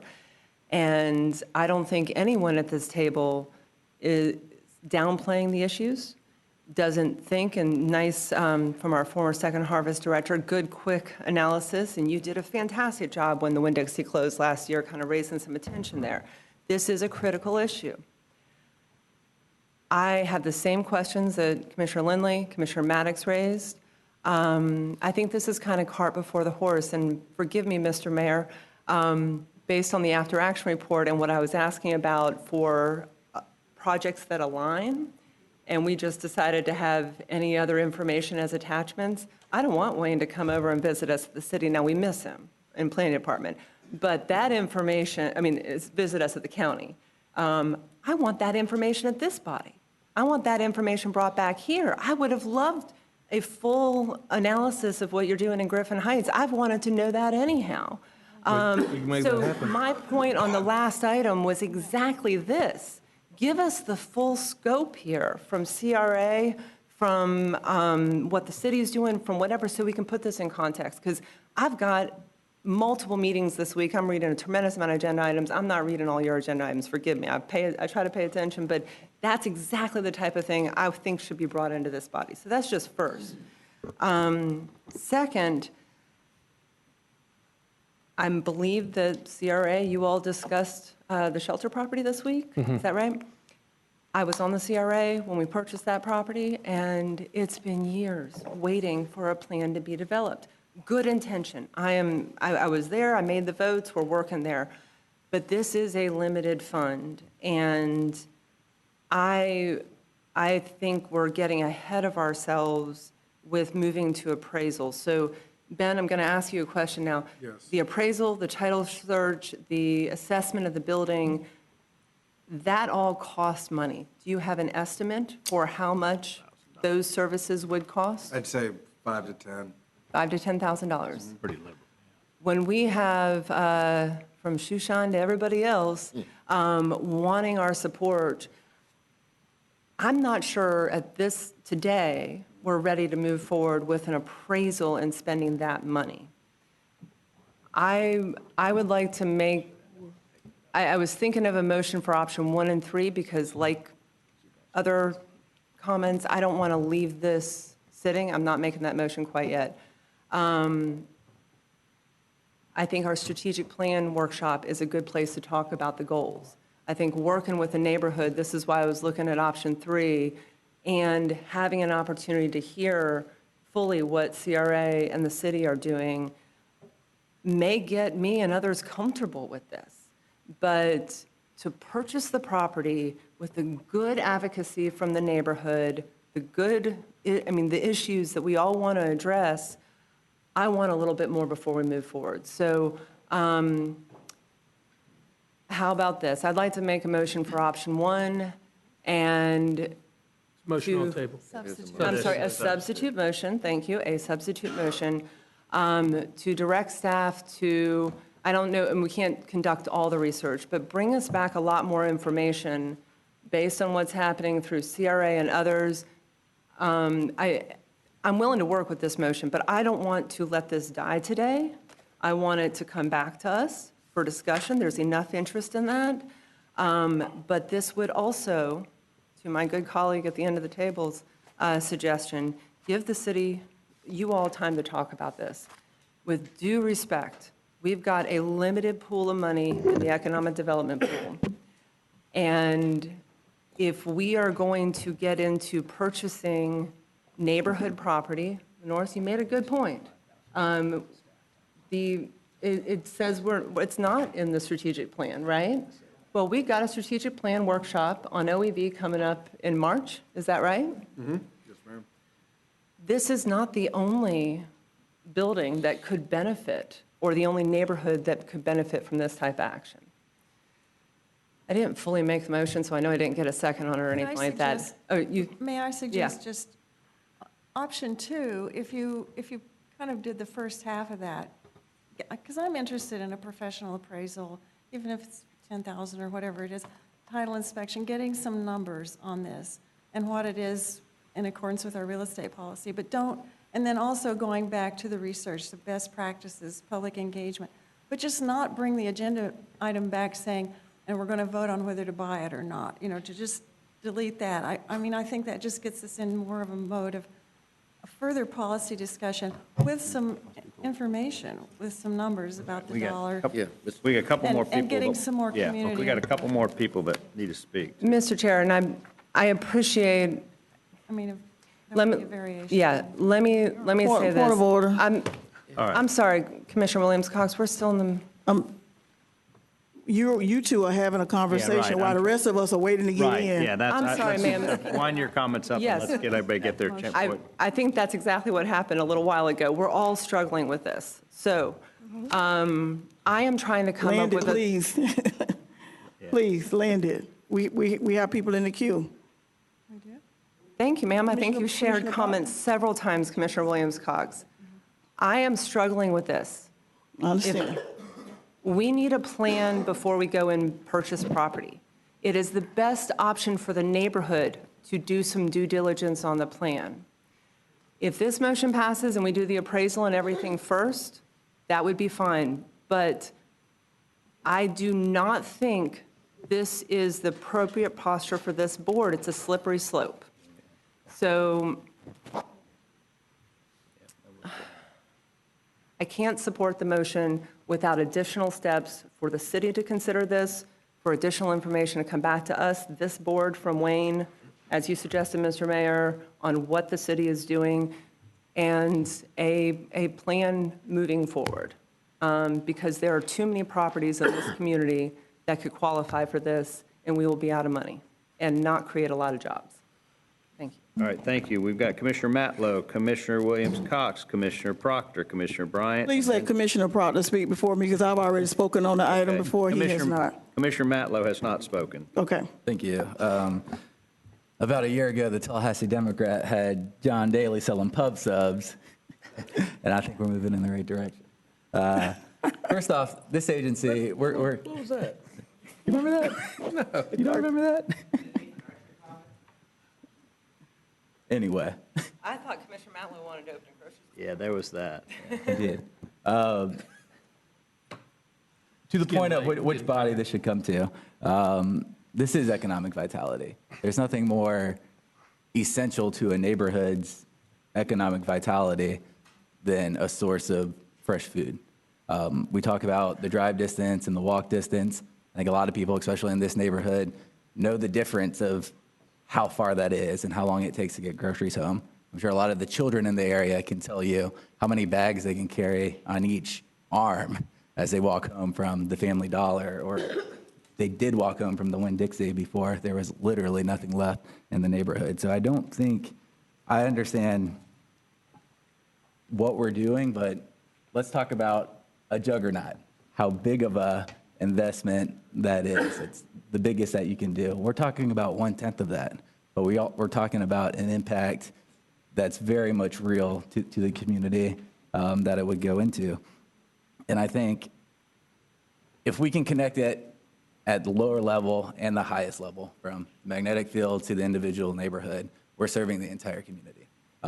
We don't need to argue over each individual project, but we do need to say we're going to spread around the projects that we do support. We're going to do some small ones, we're going to do some big ones. I think we'll have plenty of time in March to discuss that as we go through with the OEV. So I like the motion on the table, but I do think these things can happen at the same time. We don't have to accept the purchase without having an idea of what comes back. So I think in the meantime, we can also reach out to those community partners. We heard that Piggly Wiggly was interested in mentoring a grocery concept here. Let's bring the people together. Let's find a plan so when it does come back, I think it can address everybody's concerns, and then we can make an educated decision ready to roll when it lands on our table. Okay, thanks, Commissioner Matlow. I've got Commissioner Proctor, then Commissioner Williams-Cox, and then a long list of people behind that. Thank you, Commissioner Williams-Cox. Thank you very much for consideration. You don't need, you know. I think that it's wrong for county commissioners to sit here and flip and ask the city to consider this measure as the city and spend their money. It is not fair to come to this meeting and then turn on the city and say, y'all tote the water. Earlier tonight, you all heard me ask a question as a policy consideration that we could put on a blindfold and agree to spend over $1 million with somebody we don't know. And here we are, and we thought, and some of you said this is perfectly what this economic development money was for. I said that I thought, and I think, and I wonder, do you think that this same pot of money could be used in a poor black neighborhood like over on Alabama Street?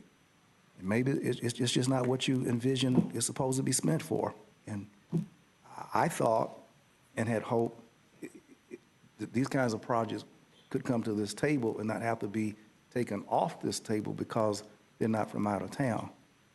We know the people, there's transparency here. That's different from Juggernaut. It tain't as much money as Juggernaut. There's full disclosure, and unlike our attorney down there who said it's all right that we can't tell nobody who it is, well, we all know who it is now. Do we trust our neighbors? I know Mr. Barber, I know Ms. Franklin, and I know Mr. Dobbins' father, and I know Mr. Landers, my mama cousin. I know all these people, and been knowing them forever. Now, what Commissioner Maddox said, he said the right words, and you just got to hear with the right cultural ears on. And what he said, the key word was a turnkey operation, because he knows if government gets this property, what is the guarantee that in an area where gentrification is occurring, that this possibly can go back into the hands of people who've lived there, who've been African American? I think a part of what he was saying. How do we shorten the distance of a wait that we get it? And somebody from big developer from out of town that we can't talk about their name comes and says, I want to do something and I want to apply, and our general counsel down there say, yo, you can't talk about them because they have anonymity. And we're trying not for that to occur to this neighborhood. And I'm just pondering, as a policy position, does this or does this not fit under blueprint? Does a project like this not meet the mayor's high standard? I don't know. I think it does.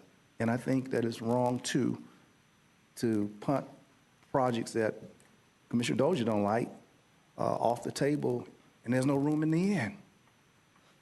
Is there room in the end? And can we get a turnkey operation that we can identify with the people who have come here tonight and can assure to them that we will hold your hand, we will walk with you, and let's do our best to put food there. Kenny, I don't know why you didn't mention the Sam Smith store, Hawks, Half Moon, the liquor store, all of that right there, that my godfather owned, Sam Smith. And my mother worked in Bennett as a high school student. So, tell a whole story. Commissioners, is there room for this project at this table? Does it fit the kind of ideas of people from out of town that bring big jobs and high money? That's one measure.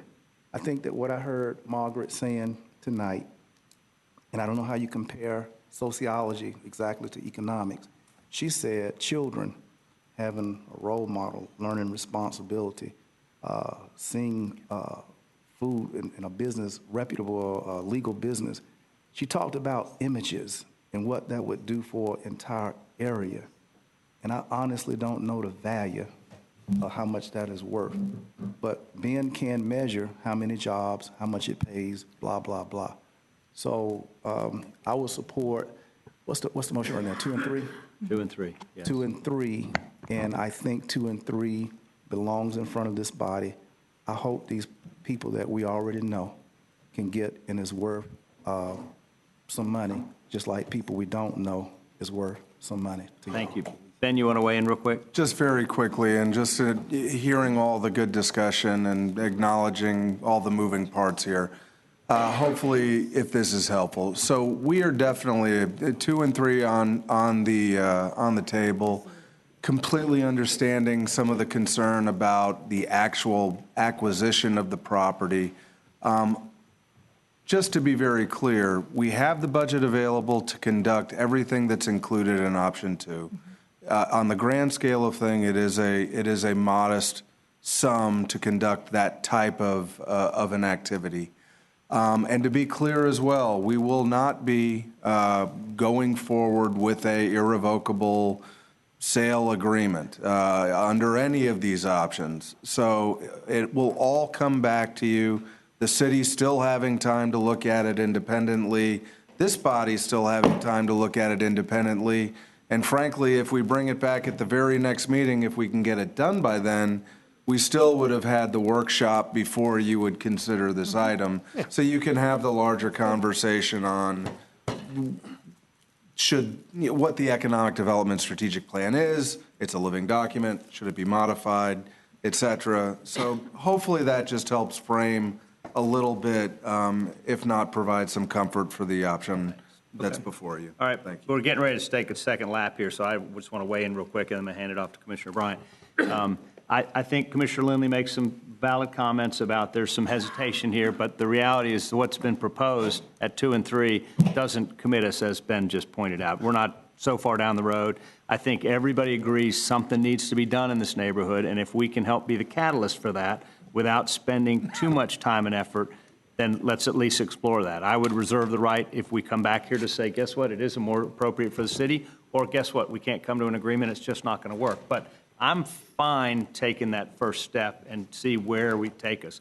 We burned the number 2's amount of time in staff time tonight, just discussing this. So I would support the motion on the table, and I would now hand it off to Commissioner Bryant for comments. Thank you, Mr. Chair. I have to say that it would not be at this body if it was not supposed to be. So when we ask the question, should it shift to the city or anywhere else, it's here because this is the place that it was sent. Right. So it must meet the criteria. Right. That's the first thing. And then secondly, I do support options 2 and 3 because neither of those options say that we actually are spending money. We're getting information so that we'll be prepared to spend money. So, or not spend it, one or the other. So I'm going to call the question. Question's been called. We have a second. Wow. Any other, well, no discussion. Vote on the call. All in favor signify by saying aye. Aye. Any opposition? Aye. We got 2, I think the motion carries. So the motion is for options 2 and 3 as it's been presented. All in favor signify by saying aye. Aye. Any opposition? Okay. Mr. Chair, on point. Yes, sir. I was in queue because Yeah, and I apologize. it's okay. It's okay. Call the Yeah. questions. Call the question. You gotta do what you gotta do. Yeah. I like the direction that we're moving in, but I wanted to ask Commissioner Williams Cox to add one more thing, because when this comes back as it is, I'm not sure I can support the purchase. But if we can have OEV reach out to Piggly Wiggly or either the folks that spoke today to see what the plan is. It doesn't have a plan. I just spoke to the gentleman back here. He told me he had a plan in mind. That needs to be articulated and put on the record so everybody knows who's on first. So you know, if OEV will reach out to Piggly Wiggly, the folks who are interested in putting the grocery store there, so they can know the plan and relay the plan to us. So Commissioner Pratt, you said it correctly. I don't want to hold this property forever. I want to know that if we do this, that within a year, 6 months, 2 years, that there will be a grocery store there, that it won't turn into anything else but that. And if I had some kind of indication that Piggly Wiggly or any Winn-Dixie, I don't care who it is, somebody's going to come in there and do exactly what needs to be done on the site, I'm all in. But right now, all I know is we talk about personal property. We don't know if we want to be a grocery store, and I know the plan, but publicly there's no.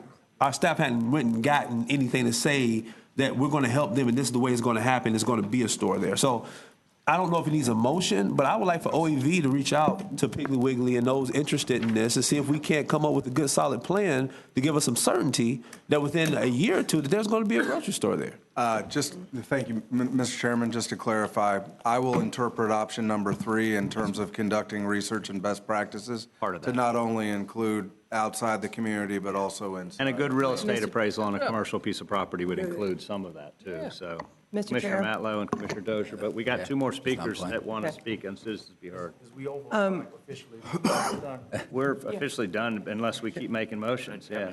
I just wanted to clarify my vote was to continue conversation. Okay. I lost it Yeah. for the record. Okay. Yep.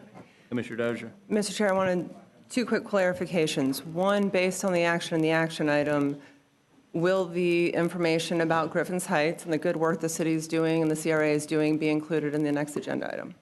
Can I make a point of clarification? I'm sorry. The city is not doing, CRA is not, Griffin Heights is not in the CRA zone, so there's no CRA work going on in Griffin Heights. Commissioner Williams-Cox, Just for clarity. I am going off of what the mayor said, and forgive me. Clarification, correction. I just said everything that y'all are working on, we want to know. We want to be partners on this. Yes? We would be happy to include additional information on what the CRA is doing on relative. Not CRA with the city, to the point of clarification. Secondly, Mr. Chair, I want to say this. I think I'm not the only one at this table. Mayor's face might have turned red a little while ago on a different item and gotten upset at the lack of trust in our staff. Don't call me out. Well, Mr. Mayor, I mean, you made some good comments about trust in staff. Right. Yes. Everybody at this table has the ability to operate in their own way. But if we can't have good policy discussions at this table, this is our only opportunity. We're under sunshine. And yes, some of us talk longer than others and have more questions than others. But this is the only opportunity to call the question in the middle of a discussion about our policy and goals. There are times like that. Mr. Chair, I understand. If we're whipping around 2, 3 times, that's fine. But I just wanted to raise this point right now because our strategic plan guides us for 20 years. We're in the first of 20 years. And if we start loading it up with a lot of projects, we are going to so limit our ability to do things in the out years. I've been thrown under the bus by someone who's not here for this, not liking this project. What I actually said was this is a good thing. I'm a process person. A lot of you are too. If we don't respect each other and be able to have a conversation around this table that's respectful, we ain't getting nowhere and we're going backwards. So I'm sorry, but I had to say that right now. Like you said, you're not going to be silent in 20. I am sick of just letting this bad blood be here. We are 12 good people and a lot of good staff. And I think we should be able to talk about these issues. Thank you, Mr. Chair. Well said. Commissioner Minor wanted. Thank you. Really quickly, I know that. Could we let the citizens speak? I mean, Yeah, they shouldn't have. That's the issue. That's the issue. People coming to talk to us, and we talking to each other. Mr. Chairman, Commissioners, Brian Lupiani, followed by and ending with Mr. Steve Martin. Name and address for the record. Thank you for your patience. Well, thank you all for hearing. Exactly. Brian Lupiani, I'm at 607 McDaniel Street inside the city limits, and it's late. Y'all have been here a long time, and you probably had a full day before that, and I don't want to tick you off any more than necessary. So I'm going to cut down my comments to just 1 or 2 things. I would have a response to some of the items in the after-action report for the segment 3DB. The one thing I want to say, though, well, two things I want to say is, first of all, I want to thank you for some of the actions you took at your last meeting, looking into stormwater problems, and also bringing your relocation and eminent domain policy closer in line with the federal guidelines. One thing I would really like to ask you to do is go back and apply those guidelines to the people in the Boynton Still neighborhood. It's my understanding that there was one person who was able to afford a lawyer, got about $100,000 in money, and there's another about $250,000 split among almost 20 other people and families. Meanwhile, the relocation consultant got over $800,000, and I'm not really sure why that is, but staff has said that, has estimated that to pay the residents who had to leave in accordance with the federal guidelines would cost about twice as much. So even if it was more than that, we're talking less than $500,000 on a project that had a $20 million budget from Pinella Street to the thankfully honestly named central drainage ditch. I'm glad the marketing people didn't get a hold of that.